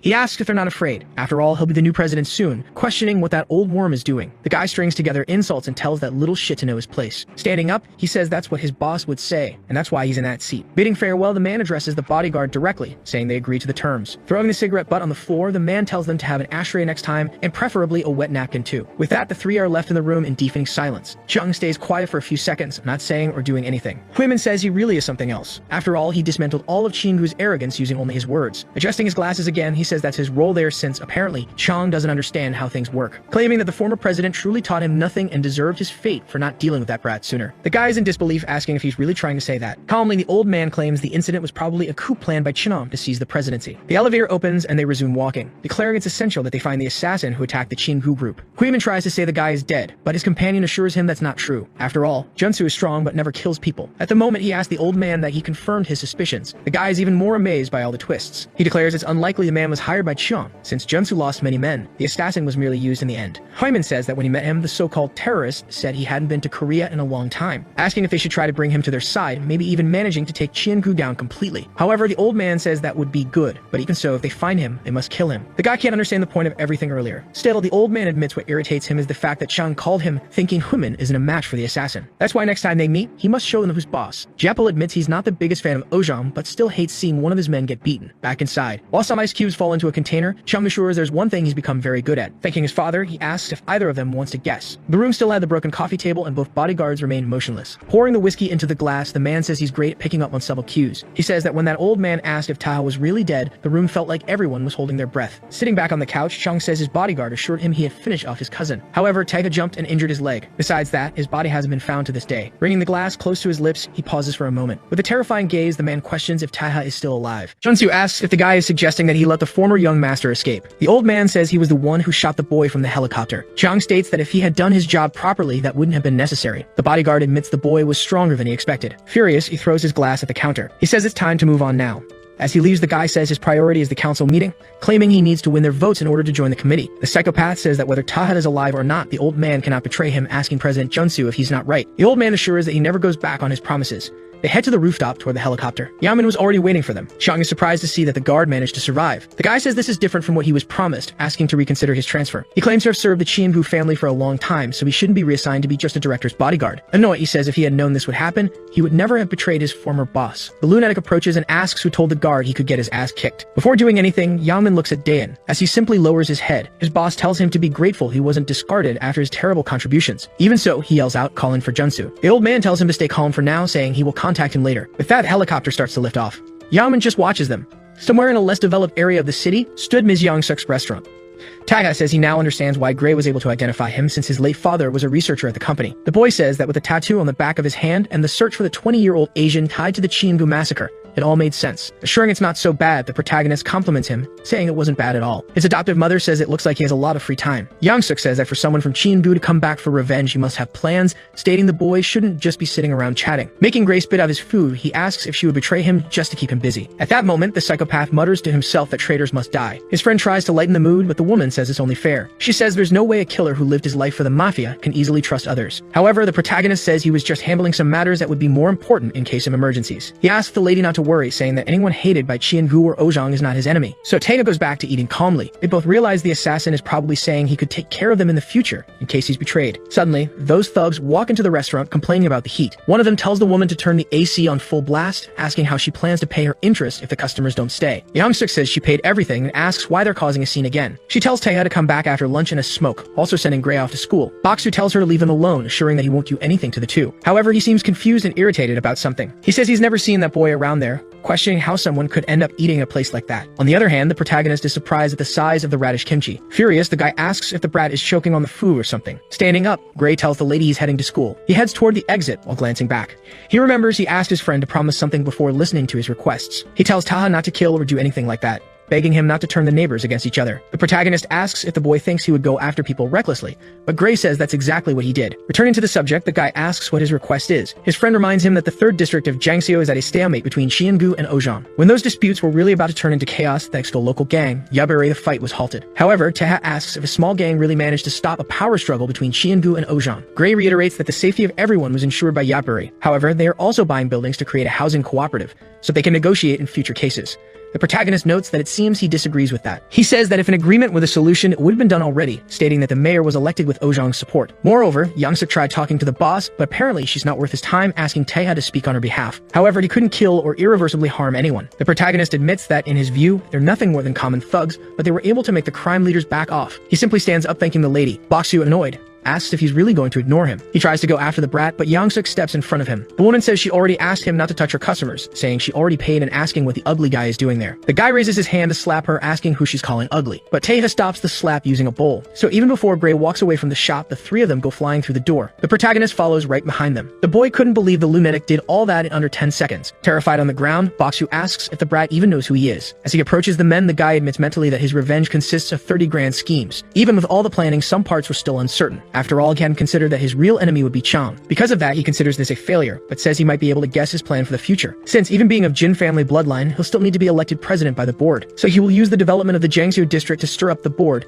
asking the delinquents to take him to their boss. While they ask if the boy is crazy, a girl from across the street asks who he is. Suri asks if he wants to start a war against her gang all by himself. However, Taeha just responds negatively. He calmly grabs his cigarette and lights it, saying he's only there to talk. Shuri asks what he means by that, saying that there's no way she can believe it with her men lying on the ground while he says something like that. However, the protagonist simply looks toward them, understanding the situation. The boy apologizes, saying they don't seem interested in listening to him, so he doesn't want to talk to people like that either. Looking up, Taeha realizes that's how they managed to make both sides back down. With armed men spread across all the buildings, he states that if these guys took control of the whole city, the 3rd district of Jiangxio would become the base of these armed forces. Moreover, if even one of them used to be an officer, it's certain they have a very efficient system. He wonders if this is how Korea prepares itself. The girl says she can listen to his last words, asking him to be brief, calling him a bastard from Ojang or Qiangu. Obviously, that makes the guy mad. But before he can take a single step, a shot hits the asphalt in front of him. Suri tells him to say where he's from, unless he wants to be full of holes. The girl says he better hurry up. However, that just makes the assassin even more irritated. Clenching his fist, he says he knew this day would come, stating he can't believe the day would unfold in such a disgusting way. Her guards warn her that it's dangerous, asking if they should kill him. She quickly calls for someone named Hwarion. Her subordinate jumps off the building, landing quickly in front of the protagonist. The guy was huge, literally known as Tank. The guy stands still, staring down the kid. But contrary to expectations, Taeha simply tells the guard to step aside. The man stands there staring, unmoved. Unexpectedly though, he does as the protagonist ordered, leaving Suri completely confused by the guard's behavior. The girl asks how he could betray her like that while her other subordinates rush over. Surprisingly, the assassin just grabs the milkshake she was drinking. Throwing it away, he says it's no wonder nothing she does goes as planned. This obviously leaves her bewildered, not knowing what just happened. He gets close to her face while looking toward the building, saying something into her ear. She's left confused and scared by how things are turning out. Walking away, the protagonist says that either way, they don't seem worth his time. The girl was still paralyzed while her men ask if they shouldn't go after him. However, she calmly approaches Hwarion. The man admits he couldn't feel any kind of threat coming from the protagonist. The girl asks if that's why he let that lunatic get so close to her, stating her gang is really united. Smiling, the guy asks if she felt it too, claiming that even he was able to sense it, saying it's been a long time since the war, long enough to forget what it's like to see something real. Later, still at the ladies' restaurant, they were working to fit the door back into place. Gray asks his companion to hold it steady while he screws it in. They fix the restaurant's entrance. Both announce it's all done, saying the door now closes properly. While Yeonsuk asks if he's sure he fixed it right, Gray assures her he did and begs her to give them some food. Of course, she scolds Taeha, saying if he breaks anything again, she'll kick him out of there. She was still scolding him since the door was expensive, but then Suri appears and breaks it again. The girl asks what's wrong with that door. Hugging Yeonsuk, the brat says she missed her and asks how she's doing. Pulling the girl's cheeks, the woman asks when these delinquents will let her door see the morning light. Seeing that, the protagonist thinks to himself the girl is completely completely different from how she was earlier that day. Once again, someone sets the door in place. Aside from fixing the door, Suri says she heard Baksu laid a hand on the lady last time. Apologizing, she says she broke all his fingers to make sure he never does something like that again. However, the woman tells her to finish fixing the door and go eat, saying the girl is skin and bones. Gray explains to the protagonist that during a war that happened there, Yang-suk helped treat many members of Yaburi, also treating Suri's father for free several times, which is why they consider her their savior. Taya asks out loud how gang lackeys can treat someone who's considered their boss's savior so rudely. Obviously, the girl doesn't like hearing that. Looking at her, the protagonist says everyone calls her the boss, but the girl is just a symbolic figure. She jumps at him, wrapping several wires around him, focusing especially on his neck. Suri curses at him, saying she's been going easy from the start, but the brat doesn't seem grateful. Confident, the girl asks him to repeat what he said. The protagonist realizes those wires aren't normal.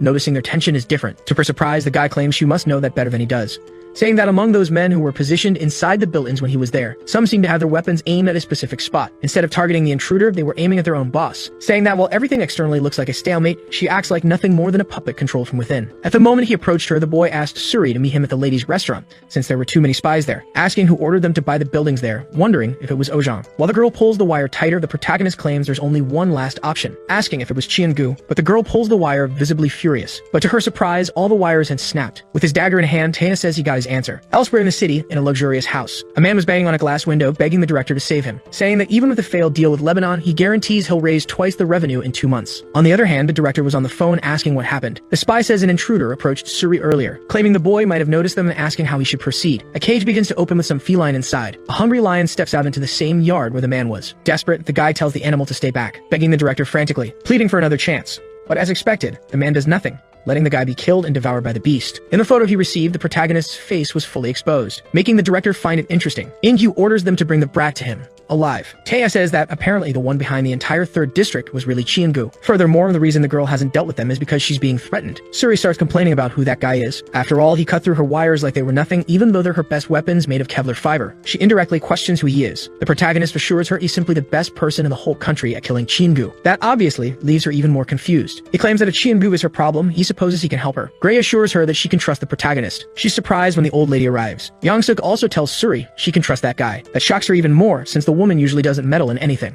With that, she gets off the table. As she walks away, the girl says that if it were just a matter of killing a few people, everything would have already been solved. Irritated, she warns that this is her last warning and tells Taeha to leave the district. She leaves, abandoning the 3 at the restaurant. Later, the protagonist and the old lady are smoking outside. He thanks her for trying to help earlier, when she asked the girl to trust him if the matter involved dealing with Chian-gu members. But Yang-suk just says it's the truth, complaining if there's anyone else capable of standing against them in this country. The protagonist asks who secretly plotted all that mess within Chian-gu. The woman says it was the director of the electric company, Inyu, assuring him that that worm is always behind everything. She says that when the former leader of the Yaburi, Suri's father, nearly died in the redevelopment war, that man took him to the hospital. But only the two of them know that. The rest of the neighborhood thinks he died, because if they knew, there would be resistance, and they'd all end up dead. Yang-suk admits she would prefer everything be resolved without Suri's father dying and asks if Taeha could help. They go silent for a moment. Someone reports being B1 and warns that the target is in their sights. They ask if there was in conversation. The spy says yes, affirming that Yang-suk asked the intruder for help, claiming that the man is harder to read so he doesn't know what the answer was. This was a mercenary from the private company Peak. The person on the other end raises the possibility that the guy is a mercenary. B1 says that either way, they just need to bring him in alive. His colleague asks about the woman and the boy from the restaurant, but the mercenary says they're unnecessary, claiming he'll just kill them all. But Taeha was already right behind him. The guy gets extremely startled when he notices his presence. The protagonist quickly hits his hand, preventing him from using his weapon, closing the distance between them fast. His colleague asks what happened, if B1 is okay, tells him to answer already, but the mercenary is still trying to pull out the knife that was stabbed into his hand. Meanwhile, the boy calmly walks over to the spot where his enemy had been watching him earlier. He picks up the radio lying on the ground, saying he's B1 and not to worry, saying goodbye and that he'll see them soon. Sometime later the next day, at the Chian-gu's private hospital, a guy eats something while stating that he asked for all contracts to be completed yesterday, asking if Suri took his words seriously. The girl says she's trying to convince everyone to sign the papers, saying that way they'll avoid problems later. Her father was breathing through machines, clearly struggling. In-Yu says he truly doesn't see useless people as human beings. While stabbing something into the man's leg, the lunatic claims they're just chunks of meat from his perspective. Obviously, the girl is shocked and screams at him. Still jabbing her father with the fork, the director says the machines are beeping like crazy, claiming that proves he's alive, saying he's doing his best to keep that chunk of meat alive. Suri, extremely shaken, assures him she understands, saying she'll bring all the signed documents no matter the cost. She trembles as she begs In-Yu to stop, saying she'll do exactly as he asked. He grabs the girl by the face as she begs him to leave her father alone. The freak calls her a lady of the night, assuring her that if she follows all his orders, everything will be fine. Obviously, she's furious. but she can't do anything. The creep says he loves seeing that defiant look, claiming it's worth taming her. Showing her a paper, the man asks if she met that man yesterday. Looking down, she still seems a bit dazed. The girl looks at a photo of the protagonist while In-yu claims he wants to meet him, asking her to bring him before the day ends. She stops crying, still looking at the photo. As he leaves, the guy tells her not to forget, saying she has a lot to lose if she betrays them. A doctor bows in front of the director. The guy walks nonchalantly toward the elevator. While he calls someone who doesn't pick up, another person was also in the elevator. In-yu is irritated, asking what those delinquents are doing that they're not answering, saying he ordered them to find Taiha. He keeps complaining while looking at the other person inside. As expected, it's the protagonist who just stares at the director. The guy tries to say something, but the boy simply cuts off his ear. Not really understanding what happened, In-yu looks down and sees the piece that was taken. Obviously, he starts screaming in despair. Taiga says he heard about it through rumors, saying that apparently the director was after him. The guy asks if the protagonist even knows who he is, trying to end with a punch. In-yu asks how the boy dares to lay a hand on him, recalling that during his conversation with Yongsuk, she told him that in the redevelopment war, Cheung-gu hired mercenaries. They were men from the Peak Company, ruthless killers who do anything for money. The protagonist asks if the director really thought everything would be resolved if he just threw more money at it. Grabbing the mercenaries' dog tags, Taha declares that if the guy wants bloodshed, he better be prepared to watch his own spill. He throws all the tags into the lunatic's mouth. The psychopath assures In-yu that no matter where or when, he will find him and stab him once a day from now on. With that, he says to get ready and take aim, saying the hunt starts now. After some time, the man was running desperately, wondering what was happening. He fell to the ground as the protagonist calmly approached him. The director screamed, begging him to stop. Crying, he pleaded for him not to come any closer. Taiha had killed all the guards, which explained his calm demeanor. The boy stabbed his leg. He told the man to stop being dramatic, assuring him that the femoral region has a lot of muscle, so he wouldn't suffer a serious injury. As he pulled the blade out, the protagonist stated that compared to other places he had struck, this one wasn't so bad. Cleaning his knife, he said he would see him tomorrow. After some time, a sort of festival painting appears. Xiaolong drinks wine as he informs that out of the 15 directors, 7 are his allies. 6 support the vice president, and the remaining 2 are neutral. He states that in difficult times, they should stick together, lamenting that it's a shame. Another person agrees, saying they can hardly imagine how distressed the late president would be with this. They say the 2 neutral members can only be persuaded by action, assuring that the young ones are surpassing the vice president. However, unexpectedly, Chang calls for In-yu. He says he heard he's working on the Jiangxiu redevelopment case, asking if he can expect good results by the meeting. Nervous, the director simply agrees, assuring him completely. But the man starts laughing, asking him not to be so formal and why he looks so nervous. In a terrifying tone, the man tells his colleague to do his best so they can avoid any future hostility. While placing his hand over his latest wound, In-yu assures that he doesn't want things to turn out that way. Later, he walks toward his car. He sits in the back seat, clearly in a lot of pain. He recalls the protagonist's words as he stabbed him with his dagger. The man curses him, claiming he'll destroy him next time. His driver asks if he should take him home. The director kicks his seat, questioning if that kind of question is even necessary. As In-yu locks everything that can be locked, Taha appears in the passenger seat, asking if the man committed any crime. Obviously, the man is in disbelief that he got in there. Pulling out his blade, the protagonist says that apparently that leg doesn't have much education, quickly stabbing it into the man's knee. That makes the director scream desperately. After that, the psychopath calmly steps out and says he'll be back tomorrow. Terrified, In-yu asks who he is and why he keeps doing that, stating that he won't get what he wants if the man doesn't talk. Night falls. Taeya says it's already the 7th day, and even though he's been stabbing him in non-lethal areas, the director must surely be reaching his limit. He tells Suri that even if they hand him over, her group will never be the same again. They ask what the protagonist was thinking going after the director, claiming it was very hard to drive them out. One of them asks their boss for permission to kill him, stating that if they don't hand him over, another war will break out. Suri questions why he did that and why he came there to tell them. But Taika simply says there's error 307. He states that this error prevents people from fully using online banking, an error usually encountered by journalists. Additionally, the internet speed there is below 10 kb, as if everyone's grinding their teeth waiting to be hacked. He asks her why that is. However, the 2 guards claim he doesn't understand anything, saying he's just an outsider. Even knowing that everything is because of Chi and Gu, she still stands firm for their families. He says that if all she wants is to protect her family, they should have stayed out of the way, questioning why they didn't fight back. However, Shuri just lowers her head, unsure of what to say. Leaving, Taiga says the director will try to deal with it on his own since he can't trouble the council, and tells them to be ready. Hworyong asks what the boy gains from all of this. He claims he'll earn the title of director within Chi and Gu. Later, in the same house where In-yu once released a lion to devour his subordinate, a man says it's a tragedy for both of them. The CEO of the mercenary company Peak says he never imagined the powerful director would be suffering such humiliation from an outsider. But In-yu tells the man to shut up, claiming he's not tolerating it because he likes it. While smoking, he curses the protagonist, saying that if it weren't for the council meeting, this would have already been resolved. In Sick asks why he doesn't just bring that up, but the man vehemently denies that possibility. He assures that they symbolically call that meeting as such, claiming it can completely reorganize Chi and Gu. He says he's always maintained a friendship with Chong, and that once he's finally appointed, he'll have a kind of god by his side. He tells him it's best he gives it his all too, since if the project fails, the guy will also be punished for associating with him. With that, In Sick says that Psycho managed to handle his men so he did a background check on his own. He asks if In-yu has heard of the Salernos from Italy. The man admits he has no idea, asking if it's some kind of mafia. The CEO confirms, claiming they're insane. He says the boy is one of them, going by the name Vendetta,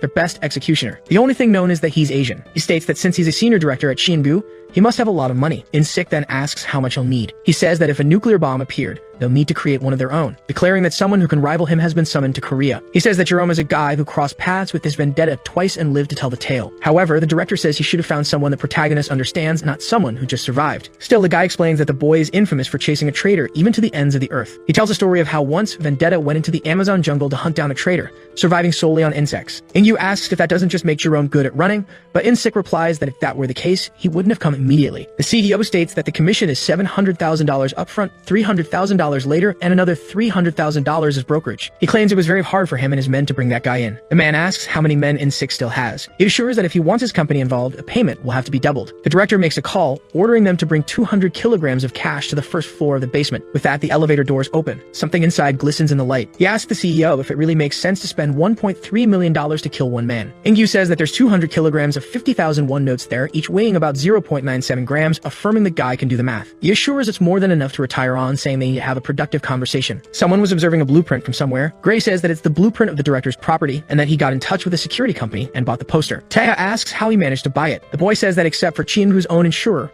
all the others trade for money. After all, Chiengu is always ready to replace anyone who doesn't turn a profit. In other words, their employees have no loyalty. Hearing that, the protagonist says his grandfather would rise from the grave if he heard such a thing. The boy explains that most of Inyu's schedule is sent from headquarters, so it's risky. The best time is 10 p.m. However, they realize they don't have the blueprint of the first basement floor. Gray says he's sure one exists since there are stairs and elevators, but supposes that the blueprint might be with the director himself. He notices that the phrase "B1 kruk" appears several times and based on his studies.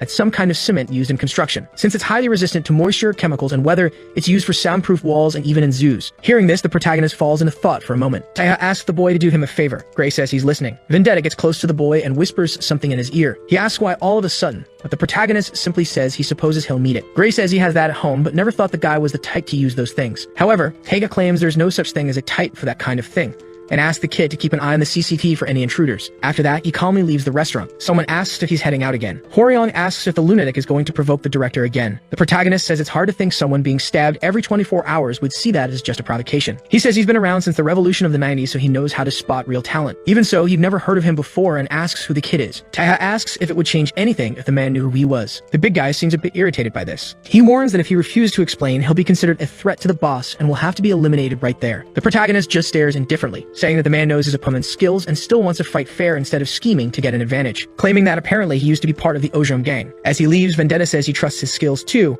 which is why he's leaving the place under his care while he's gone, assuring him that he'll personally compensate him if there's any redevelopment, offering 10 times the amount initially offered. Night finally falls. The director's mansion is as quiet as ever. The protagonist had managed to slip past the entrance security. With some caution, the assassin slowly opens the door, using his knife to hold it open.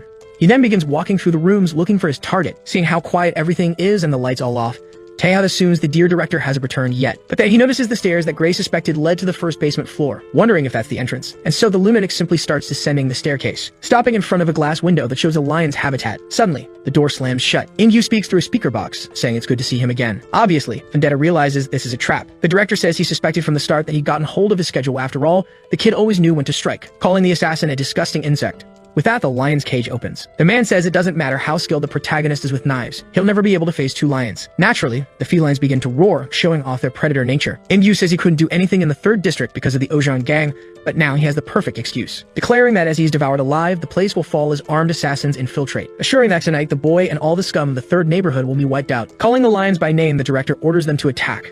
With that, the lions begin to approach him, quickly running toward their prey. Naturally, even the protagonist feels fear in a moment like that. However, he pulls out the flamethrower and still criticizes their names, saying both are males, taking them down with bullets. Seeing this, Ingyu no longer knows what to do since his entire plan has failed. The director asks if that was a gun, wondering why the psychopath isn't using his knives. However, Taeha says the daggers are for humans and asks if the guy thinks he's in a comic book to imagine someone would do that. Speaking on the phone, he contacts Gray, realizing he still has a signal. Cutting the splint off his arm, he warns that an attack is coming soon, asking the boy to tell Suri to get ready. With that, Ingyu starts trembling in fear and nerves, remembering the story of how he entered the Amazon just to hunt down a traitor, surviving for a month eating only insects. He locks up tighter as he sees the calm with which the protagonist speaks on the phone. Vendetta, terrifyingly, looks into the camera and says that while Gray does his part, he'll hunt down the director. The boy informs everyone that Chienbu is on his way there, especially warning about the Peak Company, confirming that the message ends with Taeha asking them to wait for his return as he's going to get Ingyu. Furthermore, since that fight is inevitable, the best choice is to face them head-on.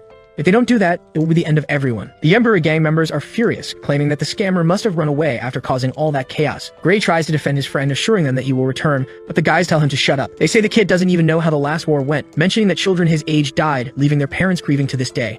Stopping the boy, Yang-suk also assures everyone that Taeha will return. Some question what that man means to her, but another person declares that it's enough. Assistant Suyan tells everyone to be quiet, stating that this is not a decision for them to make. He asks his boss what they should do. The girl obviously was also irritated and worried. Suri says she didn't see the last war, as when she came back it was already over. Confusing them, the girl says she was afraid of losing her father, and because of that, she became Chienbu's puppet. Apologizing for deceiving them, she claims that now is the time to end everything. That's why all the members of the Yubiri gang should join forces and drive Chienbu out once and for all. In-Sik informs that the director's plan is to kill everyone living in the 3rd district. Since no property owner has the right to significant apartments, the construction company can make greater profits by selling luxury apartments. Even though the truce with Ojong prevents them from attacking, with the appearance of the intruder Vendetta and the assassin pursuing him, the story changes. His men say that apparently, the assassin is a decoy. The bald man confirms, claiming that this despicable Chienbu is good at what he does, warning that it's strictly necessary for them to stay out of the fight until the Ojong gang arrives, since Vendetta and that guy will be responsible. Jerome had been watching everything nonchalantly, admitting that he initially expected nothing, but now, this is really starting to captivate him again. He says he can smell the war, mentioning that Korea seems to be a very interesting country. The CEO of the company orders them to turn on the drones. With that, a van is shown in an alley, another in a parking lot, surrounded by combat drones. All of them had bombs attached to their bodies. And Sik says that unlike the last war, they won't need to limit themselves to small arms anymore. He laughs, claiming they are mercenaries. As long as there's money, there are no rules, ensuring they'll win every battle. While a car speeds down a highway and Yu asks the CEO if his men are on guard, desperately asking him to confirm this properly. The guy tells him to relax, assuring him that the director should be more protected than the president, since 70% of his men are on guard. He starts kicking the back of his driver's seat, telling the bald guy to say that after being stabbed in a public sauna, instructing them to only monitor the surroundings, claiming that the psychopath threatened to hunt him down. The protagonist was inside a car, and Inyu notices, saying that Vendetta is approaching. Taya thinks to himself that installing trackers in all of the director's cars was definitely worth it. Additionally, he's concerned about how Gray and the others will handle things in the district, claiming he needs to finish this soon. In one of the security cars, a guard warns the driver that the assassin is right behind them. The guy questions how that crazy person knew they were there. While preparing to shoot, the soldier asks how fearless this Vendetta guy really is. With that, he sprays the windshield with bullets, aiming at the driver. Somehow, the protagonist manages to survive without getting hit. However, his car seems to lose control. The security guard warns the others that the black sit-in behind them is the target. A bus aligns with Taeha's vehicle. He's surprised to see that while they order everyone to stay alert. Several soldiers prepare their rifles through the window, stating they won't give him a chance to catch his breath. However, the protagonist quickly slams the brakes and throws himself into the barrier. He breaks one of the doors while simultaneously jumping out of the car, using it as a sort of skateboard on the asphalt. Obviously, his car flips ahead. He looks back, startled, trying to figure out his next move. After all, besides the many cars, 2 motorcycles with armed soldiers are approaching. Thus, he uses the door to knock one of them down, jumping and landing a knee to break the other guard's helmet, quickly taking out both of them. He steals one of the motorcycles for himself, accelerating as fast as he can to catch up with the director. For some reason, one of the escort vehicles was a truck with a car ramp. One of the guards says they have a visual on him, ordering his companions to open fire. The Neo from the Matrix dodges all the bullets, entering their blind spot and heading toward the ramp, realizing it's time to play some GTA, accelerating even more to gain momentum, and jumping over the truck. Still in the air, he prepares for another bold move, skillfully leaping from the motorcycle toward another vehicle, landing on top of one of the security cars. Carefully, he stands up and gets on his feet, breathing deeply and getting ready, taking his 2 daggers in hand and saying that from now on, the fun begins. Since they couldn't risk hitting their own comrades, the guards just watched the protagonist, noticing he didn't even have a weapon. The lunatics decide to speed up, saying that as soon as he gets alongside the vehicle, they'll crush him. Naturally, Taeha can hear the engine revving louder. He lifts his head while listening carefully, waiting for the right moment. So Vendetta simply makes a small jump to stop relying on the car for support. Consequently, he heads straight toward the bus. The protagonist quickly gets ready to enter through the windshield, taking advantage of the guard's moment of confusion. With that, he smashes the glass and enters the vehicle. The soldiers obviously weren't expecting anything like that, so they barely react. Taking advantage of the situation, Vendetta swiftly slashes them down fatally, passing through them like a brutal hurricane, literally disconnecting all of his enemies' heads. Then he breaks the window separating the driver and sits next to him. Obviously, the guy doesn't know what to do in that situation. He could barely process how a biker who was just flying a moment ago could now be there. Handing over some money, Taeha apologizes and asks if the man could drive a bit faster, assuring him it won't take long. In the district, it's reported that drones have been confirmed within a 600-meter radius, claiming that 16 were sighted. Gray reports that they split up to strike from a lower altitude. Also, judging by the speed, they seem to be FPVs. Suyeon says it's exactly what they expected. A few hours earlier, Shuri had asked the Major how the last war was fought. The man explains that Cheong and Ojong only fought during prearranged times. She says it's ironic as they're not in medieval Europe. Still, she asks why the war was contained within the district. After all, whenever one side left, the other did the same. The Major explains that only small arms were used and only Peak made use of them, since both gangs didn't want to draw attention. After all, if a monster like that appeared again, no one would live to see the next day. With that, the girl becomes thoughtful for a moment. Suyeon says that's why Peak tried to end things before it reached Ojong's radar, anymore, but taking over the district would take too long. The boy finally understands the reason behind the drones. The assistant says they are probably equipped with RPGs or grenades for self-destruction, warning that they must prepare. The drones begin to fly over the region. Some soldiers spot them and get ready to fire with anti-drone weapons to take them down. With that, some of them start to hover in place. One soldier celebrates the hit. Another shoots with his rifle while cursing the mercenaries. The bald man is informed that they lost control of drones on 1st and 7th Streets, assuming the enemy might have anti-drone capabilities. And Sick questions why they're making that assumption. His subordinate says the signals were lost only in certain locations. Naturally, the CEO gets furious, asking if Yepbury has radars. Besides, anti-drones aren't something commonly seen. Laughing, he assures that won't be enough to stop them. Suddenly, Gray is incredibly surprised. They try to understand what's happening with the drones, reporting that there are many of them, assuming at least 100. And Sick asks if they really thought his company would start a war with just 10 to 20 drones. The anti-drones only block a small area, and when you point in another direction, the signal comes back. Now with hundreds of drones scattered across the sky, the guy wonders how many they'll be able to suppress. With the previous war leading to renovations in most of the district's buildings, a simple command allows drones to be sent anywhere. The CEO says he's eager to know how many will survive with 800 explosive drones behind them. Someone on the radio reports that drones are infiltrating through the ventilation, warning that they seem to know the layout of the building. Suvian orders everyone to get out of there, saying those have already been programmed, so there's no way to stop them. Smiling, the major assures that the boss is already heading over. Someone calls out to the bald man, saying there's something strange in the sky. And Sick looks up, confused. The sky seemed as normal as ever, but suddenly, several lights appear. They intensify more and more, then several explosions start going off. On top of one of the buildings in front of the drones was Shuri, trying to draw the attention of as many as she could, quickly manipulating her threads, completely wrapping them, making them stop. Then she jumps away while making them self-destruct. Insik is startled, asking who that is, assuring that nothing like that ever happened during the last war. Some time ago, her subordinates were asking what that was. She apologizes for not telling them before, claiming that this is her true weapon. The girl says maybe they're surprised, but as she said, she was somewhere else during the last war, saying she was in another place learning how to use that weapon to help her father, but fate made her arrive too late. That's why she wants to make things right this time, saying they will ensure those bastards never step foot in their neighborhood again. Suvian is proud, asking Gisav to see how much his daughter has grown. The bald man orders another batch to be brought in, telling them to overwhelm them with numbers, ordering to blow up everyone in their path. But when his soldier tries to respond, something seems to surprise him. Suddenly, someone hits the van behind him. Someone informs Oriong that this must be some kind of drone command center. The big guy confirms they were right. With that, the CDO becomes nervous upon seeing him. The tank heads toward the bald man, stating that it'll take care of that guy first. 10 years ago, the guy asked if his friend really wanted to form a gang. He said times were changing, and instead of paying some gang for protection, it was easier to start their own. The major said he was still a soldier, and besides, there was no one there who could fight like Gizab. But the guy assured him they weren't getting together to beat anyone up, just to make negotiations easier. With a smile, he asked his friend what he thought of the name Yaburi. Back to the present, the mercenaries were wondering how Horiong had found that place. The soldiers reported that Alpha Team had identified a threat. The big guy kept running faster, lowering his head to avoid the gunfire. Annoyed, their captain shouted to stop, aiming at the head and shoot at his feet instead. But the tank had already slammed one of them against the wall. His partner couldn't believe what was happening. Then the big guy quickly took down the second mercenary, also slamming him unconscious against the wall. A sniper said Alpha Team's threat was in his sights. He admitted the man was a monster. However, before he could do anything, his body was completely sliced apart. As expected, it was done by the girl. She was sprinting quickly across rooftops. Insik saw it and cursed furiously. She informed everyone that she had just taken out another sniper. Subian congratulated her on the work and warned that there were probably more, telling her to stay alert. Besides, they didn't even know she existed, so the snipers were likely positioned in places with a clear view downward. And the location where the snipers were grouped was probably the same place the drones were stationed. Gray said he had found a possible location. He claimed it was a public parking lot on the other side of the community center in a black van. The girl said she understood and was already heading there. But something caught her attention. After all, Oriong had just been hit by a bullet. But his nickname wasn't Tank for nothing. The guy hadn't suffered a scratch. As he approached, he said that in the last 20 years of bloodshed, he had only survived as a mercenary in that country one way. Insik swore he would kill the girl after taking care of all of them first. Tearing off his coat, the man revealed his robotic arm, saying he would finish the bald guy right there. Elsewhere, a car crashed onto a viaduct.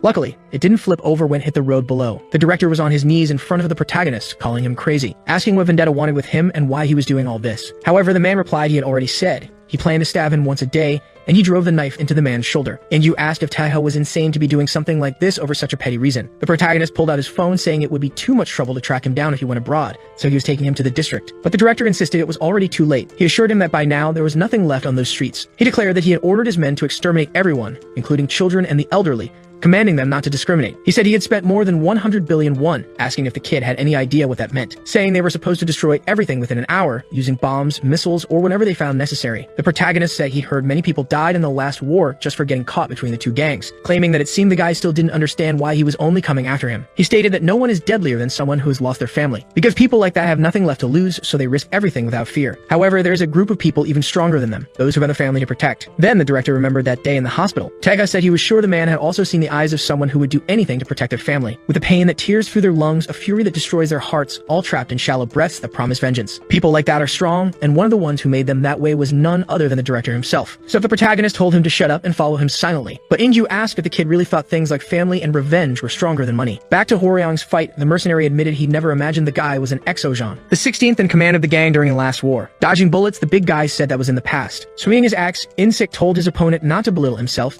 stating everyone knows what that ranking means. Anyone within the top 20 in Ojong is considered one of the strongest in the nation. Suddenly, Suri's threads appeared mid-battle. The girl quickly managed to wrap the bald man completely. While cursing the girl, the man wondered what kind of thread it was that he couldn't even cut. She said his name, claiming she heard he was the one who killed the most in his entire city. Cursing him, Suri vowed to take his head to ease the sorrow in the hearts of those who remained. With that, Hworyong leaped toward him to deliver the final blow. The CEO tried to plead for them to wait, but to his luck, Jerome appeared and rescued him from there. This obviously surprised the big guy. Not much differently, Shuri also didn't understand what had just happened. The man said that because he had chosen toys like drones to win, that was the reason the bald guy ended up in that situation. Grabbing a crowbar, the assassin asked if he was wrong. Looking directly at the two, the guy states that he's going to begin. Still confused, the girl wonders if the man is a new enemy. Noticing that even though Insik was completely entangled in his wires, that lunatic pulled him out as if it were nothing. The leader of the mercenaries asks what the lunatic was doing to show up so late. However, Jerome simply says that their base is 350 meters to the northwest on the 4th floor of a ruined building, ordering the bald guy to go there. Before he can finish his sentence, Hworyong shoves the assassin against the wall. However, the tank seems surprised by something. After all, the guy is laughing while saying he'll stay there and had a little fun. Insik screams over the radio in desperation, ordering them to get all the drones in the air. His subordinate objects, arguing they don't even know where the enemy's control center is. Nevertheless, the leader says it doesn't matter since his best man is already there. He orders them to kill everyone while Jerome keeps the guy busy. Suri approaches the guy saying he can't do something like that. This distracts the big guy for a moment, creating an opening for the assassin to land a kick and throw him far away. Obviously,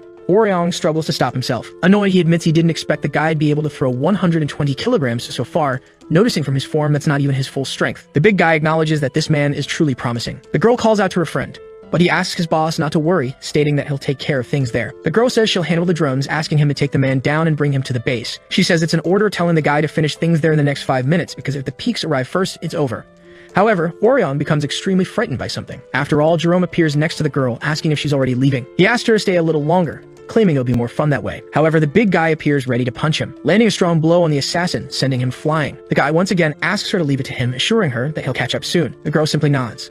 With that, she starts running as fast as she can. Hworyong mentally admits that if she had hesitated, he would have cursed at her until she left. He's surprised that she's not losing her composure even though it's her first war, stating it must be in her blood. But Jerome starts laughing, asking if this isn't a surprise, admitting that if he takes a few more punches like that, he might actually die. The big guy complains about how he survived a direct hit to the chest, asking where the guy came from. His opponent says he's from the Philippines, explaining that he learned Korean out of sheer interest, and asks how his pronunciation is. They stand face to face, staring at each other. Jerome admits that his life has been boring lately, saying he misses fights and things like that. He introduces himself and says the two of them will have a lot of fun. With that, the lunatic punches Hworyong in the face. As expected, he strikes back. Preparing another blow, he introduces himself too, unleashing a series of attacks all over the enemy's body. While taking advantage of an opening and landing an uppercut, the assassin declares that he loves this. Naturally, a hit like that leaves Hworyong dazed. Before he can regain his senses, the psychopath lands another one. Still taking hits, the big guy remembers someone who discovered his identity, recalling the protagonist, stating that he trusted his abilities and would leave everything to him while he was gone. Clenching his fist, he wonders why that man would trust his abilities, remembering that during the First District War, he was the leader of the main squad of the Ojong gang when it was still new, and that Gisa was the head of Yaburi, a close friend who worked with him for the gang before retiring. Back then, he asked his friend to trust him, assuring him he would make sure everyone moved into an apartment with a great view. However, Suri's father argues that most people there are elderly, so they can't wait 10 years just to live there again. He says he'll fight, and if he dies along the way, at least he'll know he tried to do something. But before anything else, he asked a favor, saying that if he dies, he'll leave whatever comes next in his hands. Even badly injured Hworyong gets up once more, yelling as he tries to land a hit on the opponent. But Jerome manages to dodge and counterattack, while the big guy admits he joined the Ojong gang to find out what it meant to be strong. However, the truth he found only brought him despair, a world full of talents that rose above him like mountains impossible to overcome. Upon reaching the top 16, the man finally realized that was the limit of his abilities. However, the death of his friend illuminated something he hadn't known, admitting that what made him stronger wasn't the mountains, but the people he needed to protect. Jerome kept landing blows on him, but surprisingly, Hworyong grabs the assassin's head, running while carrying him along with his body, stating that he's known as the tank for a reason, proclaiming that he's the one who paves the way so others can follow. His enemy seems surprised by the whole turnaround. Smiling, the weirdo says that Fist is full of conviction, claiming he thought they were just having fun from the start. Appearing behind him, the lunatic says that if the man is taking it seriously, he'll have to do the same. Grabbing a crowbar, Jerome admits that it was fun, saying he'll make him pass on without pain. With that, Hwoarang is completely paralyzed in shock. A large slash cuts through him horizontally, even slicing the wall in front of him, causing it to begin falling on top of him. Someone praises the man for all his work. Unexpectedly, Taha appears and cuts the wall, preventing it from falling on him. The protagonist asks Hwoarang to let him take over from there, thanking him once again for all his work. With that, he turns his gaze to Jerome. Staring at him, the assassin says that Vendetta is very late. The boy says that from now on, he will be his opponent. But first, Taha asks if his comrade can move even with those injuries, visibly covered in deep cuts. Hwoarang insists that it wasn't enough, claiming that he's fine, assuring them that they have to kill him to make him stop moving. So the protagonist tells him to walk 1 block, saying there will be a black car near a streetlight. Inside the trunk, Ingyu will be waiting for him. He declares that he will take care of things here, asking the man to drive the car to their hideout. Jerome asks if they really think he'll let the big guy go so easily. However, Taha throws a manhole cover at his feet. As expected, the guy simply blocks it. The protagonist starts walking toward his opponent. Smiling, the lunatic asks if he's serious, quickly using his crowbar to catch the manhole cover still in the air, skillfully throwing it back, growing more and more excited. Vendetta runs toward him as fast as he can, barely managing to dodge it. Both stop at a certain distance from each other. However, Jerome lunges forward, seeming more and more thirsty for adrenaline. The protagonist says that apparently the guy has really been walking around claiming to be his rival. The weirdo asks if it isn't true. With that, they begin exchanging blows at an absurd speed. However, Taha says the only thing that guy is a stalker. But the assassin keeps laughing, claiming it's all the same. Several explosions erupt in the sky. Suri is taking down every drone she can. Tired, the girl admits there are too many drones around. Besides that, she can't waste too much time on this. Suddenly, a voice on the radio says that HQ is exchanging fire with the peaks about 50 meters from the base. Gray says the situation is dangerous, but their position makes it hard for enemies to approach, telling them not to worry. He says that as soon as that man returns, the war will be over, so they just need to hold on until then. The girl, hearing those words, wonders if he might be talking about someone in particular. Then she hears the sound of a car.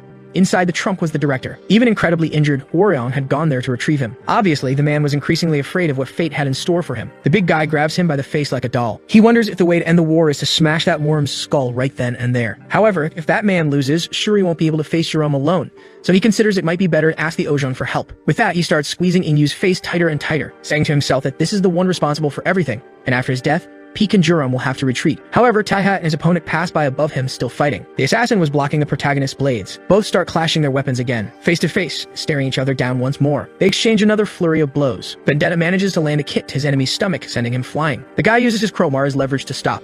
Getting up, he admits he was surprised to learn that his rival was in Korea, but says he might be starting to understand why he came here, destroying the air conditioner where he'd driven the crowbar's tip. He surprises the protagonist by saying that for assassins like them, that place is a paradise. Trying to hit him with it, Jerome asks if Vendetta doesn't agree. Obviously, the boy has a hard time dodging the attack. As a last resort, Taha throws himself backward through an apartment. However, his opponent had already anticipated that, laughing maniacally as he tries to strike him again. Subion asks if Gray is sure everything will end when that man arrives. The boy says he's absolutely certain, making the major freak out, asking who he is and why they have so much faith in him. Gray asks if the advisor remembers that the news used to call the Chinbu family royalty, informing him that the so-called terrorist was Taha. However, he asks the man to forget the words he just heard, saying that in fact he is not a terrorist who killed the royal family, because even though he left, that man is still part of that royal family, declaring that calling him the heir to the throne makes much more sense. In his mind, Vendetta remembers the first time their paths crossed. They were both in England and had the same target. Suddenly, a massive explosion shakes the tunnel walls. The protagonist and Jerome were fighting. The guy had fallen onto the train tracks. He supports himself with his crowbar. Looking down, he seems surprised, realizing that his legs had been completely shattered. Because of that, he couldn't move and a train was approaching. The guy even looks up, hoping for some help from Taha. However, the boy does nothing, claiming he was sure he had killed him in that moment. But then, sometime later, a cargo plane flies across the skies. 2 people begin to fall from it. The protagonist says that once he was dealing with a traitor trying to escape to Russia. That's when they cross paths again, fighting in midair. They started exchanging blows while free falling, until Vendetta manages to strike his vest, cutting the parachute trigger, placing his foot on his chest and pushing him downward. Yet he didn't die that time either. On the contrary, Jerome seems to grow stronger with each confrontation. The madman keeps laughing, claiming the protagonist's strike wasn't enough, saying it came down to a very subtle difference, noticing that his right-hand strikes are weaker than the left-hand ones. With that, Jerome quickly charges at Taha, saying that Vendetta failed to kill him despite multiple opportunities, including the last blow. The guy lands a fiercely powerful strike. The protagonist realizes that his right arm begins to tremble after the attack, as it was the one that had been broken during his revenge.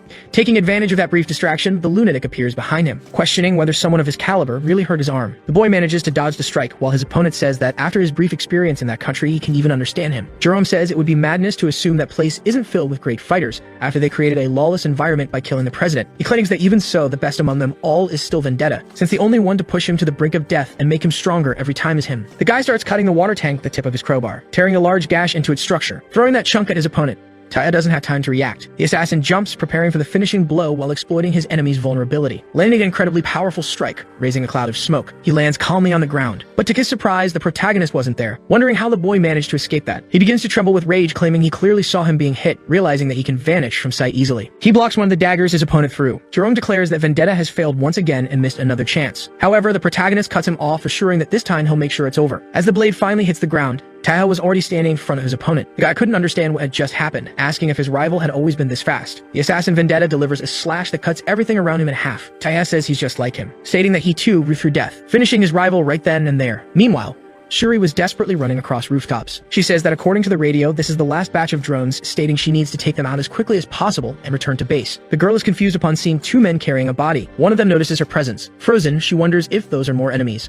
However, the guy calls her by name, claiming to be from a special forces unit of the Ojong gang. While saying they're acting under Captain Huimin's orders, the man himself appears in front of the protagonist. He immediately warns that he received orders to kill him, asking Taha what he should do. The two stare at each other after that unusual question. The protagonist remembers him, also wondering how he knew his location, realizing that he's probably not one of Inyu's men. Besides, if he wanted to kill him, the guy would have ambushed him instead of revealing himself. The boy says he thought he was special, stating that apparently he's part of Ojong. Huimin asks if he wants a thank you or something like that, claiming he should know they can't afford chaos there. Taha says the guy probably didn't get the full story, but he assures him he wasn't the one who made the first move. Just as the two were about to start arguing in detail, the lunatic begins to rise like a zombie behind him. That obviously leaves both of them completely speechless. Barely able to talk, Jerome admits that was pretty serious. Naturally, Vendetta picks up his other dagger that was on the ground. However, the corpse manages to dodge. The madman pulls a grenade from his pocket. He throws it, saying he'll see his friend another time. The other two get flashbanged by the TR. The protagonist scans the area with his eye, trying to locate him. He starts walking, wanting to go after the zombie. However, Huimin stops the boy, telling him to wait a minute, saying Taha should maintain order. Obviously, Vendetta is irritated by this. Brandishing his dagger, the protagonist claims the zombie was first in line. However, his opponent easily blocks the attack. He realizes that this guy predicted his move. Huimin admits he can't see him at that ridiculous speed. Still, it would be humiliating to be fooled by the same trick twice. The captain says that from the looks of it, the boy isn't in fighting condition, questioning why he doesn't try being kind just once. He admits the guy always seems strong to him, but says he's someone promising who hasn't reached his full potential yet. That would mean Huimin is someone capable of pushing things forward within the gang. Both take distance from each other. The protagonist says he had already noticed, but considering his skills, his opponent doesn't seem to have blood on his hands. He asks if he's right in assuming Huimin has never killed before. The man tries to land a blow, but Tega disappears. Leaving the guy surprised, the protagonist was already behind him, smiling as he watches him. However, to the boy's surprise, the captain also increases his speed, saying that he's already beaten many until they were left in puddles of blood. Seeing that, Vendetta is shocked by the ferocity. Even so, he dodges the blow, telling the guy to head to the third floor of the abandoned building 450 meters northwest of there, saying it's there in the resident's hideout, stating that even if Huimin can't kill him, he'll gain something rewarding. But when he turns around, the man realizes no one is there anymore, left alone in the middle of that alley. Snorting in anger, he says he's sick of that brat. The third district was completely silent. The Ojong gang's special force speaks on the radio, ordering everyone to pay attention, telling them to surrender.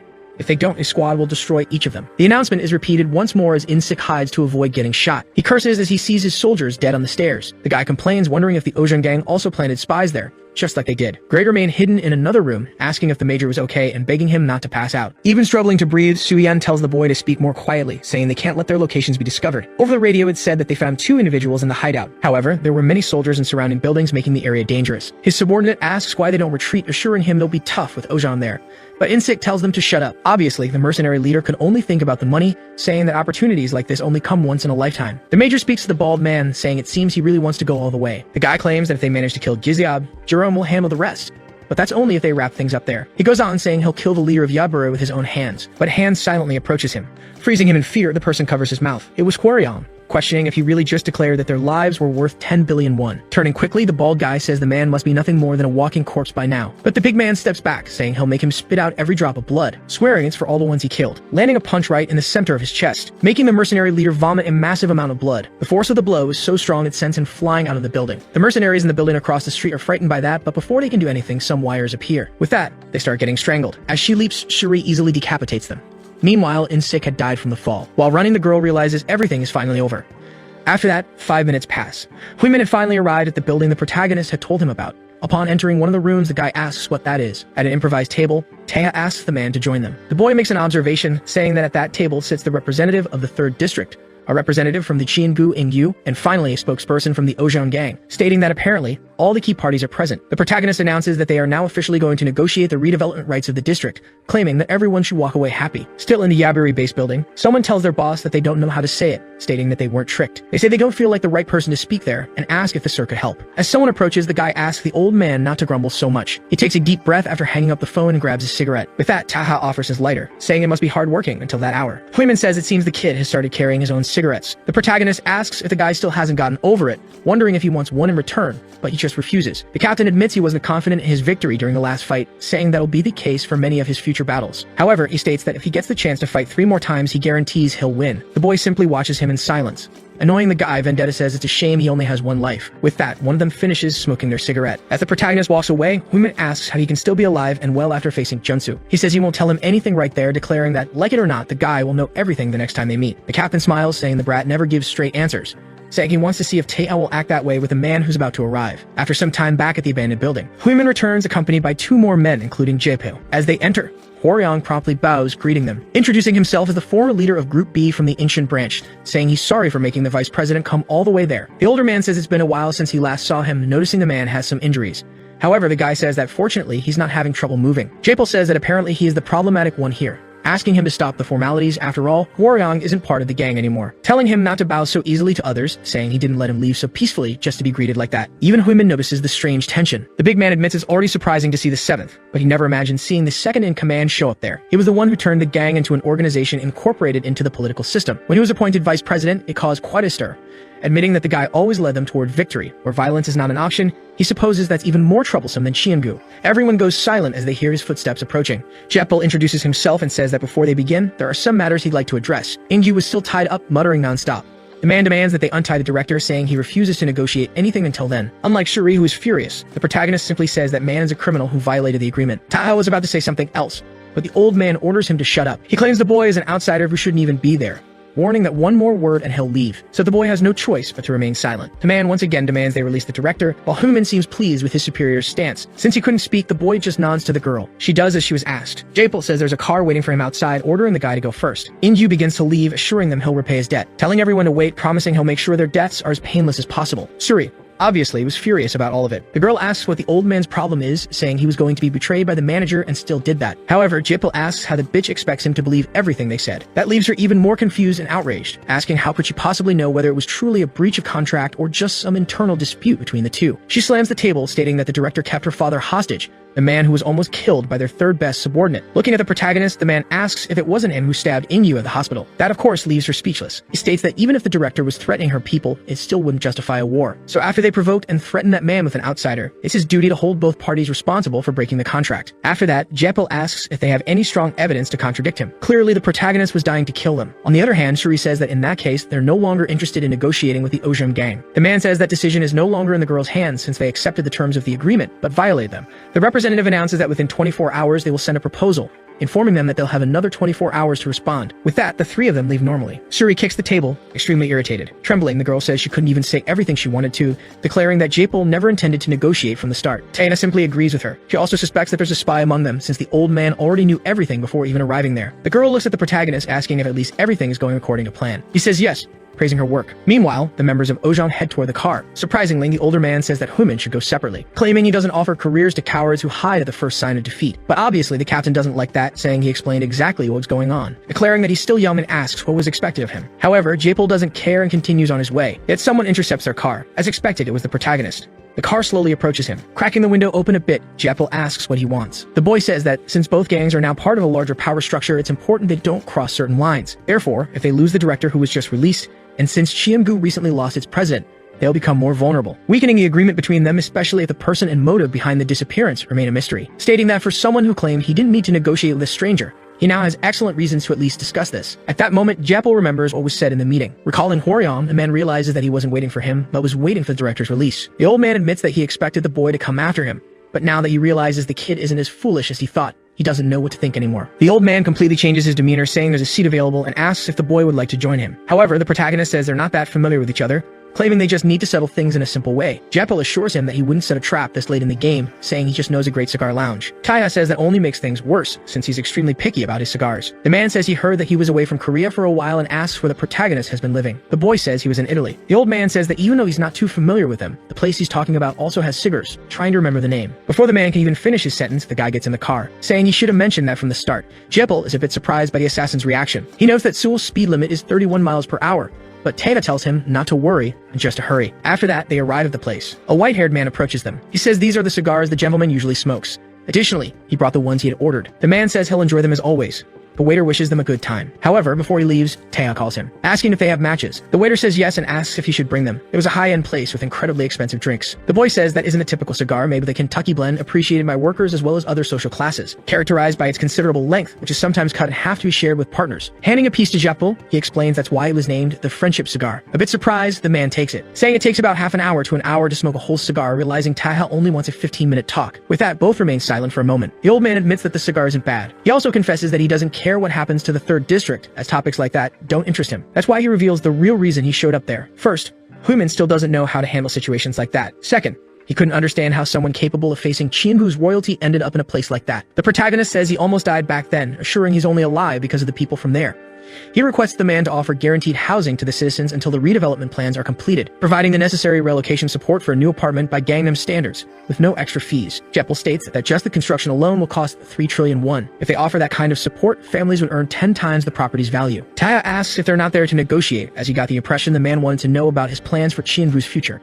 However, the old man denies that intention, saying he's there for another reason. His true interest lies in the protagonist's knowledge of the committee, the largest conglomerate in South Korea, controlling advanced industries and entertainment businesses across the country, Chienbu Corporation, the criminal organization behind the president's assassination, ranking members by skill, Ojang, the pseudo-religious group with the largest chamber, made up of all post-assassination presidents, the Eternal Life Sect, the largest crime syndicate composed of military elites and media moguls rejected by Oshang, the Dobang Association, and finally the committee's organizer, the Yan House of Changju. Since 1990, these 5 factions have overseen the country through the committee. The only thing they covet is balance, perfect balance, with power shared equally. Hearing this, Taeha remains silent, a bit thoughtful. The protagonist says it seems they're afraid that Shang might disturb that balance. However, Jeppel assures that's not it and says the boy already knows the right answer. He asks if it was Chong who was responsible for his near-death experience, but the protagonist seems to hesitate for a moment, remembering when he faced Junsu, and the moment when the old man said it all ends here. Still, the boy claims it was Junsu. The man suddenly says Xianbu got Junsu, claiming that's what was said the moment they acknowledged his strength. A man of unknown origin, age, and identity,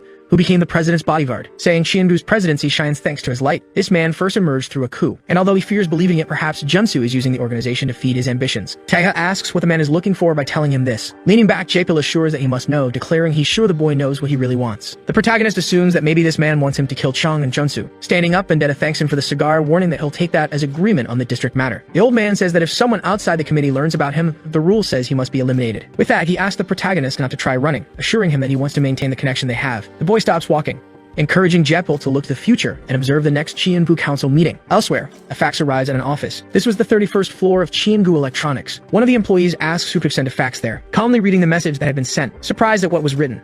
Meanwhile, in a forest-like area near a waterfall, someone was running barefoot over the ground. It was Pyodo, a board member, trying to hide with the same message in his hands. Calling the vice president, the man informs him that Ingyu has announced he won't take part in the vote. The old man who was bathing stops in place, visibly irritated. The man says he sent a fax stating their proxy will be present. The gruff man asks who the proxy would be. Hey everyone, did you enjoy the story? I really liked it. If you want to follow the next part, make sure to subscribe to the channel and leave a like.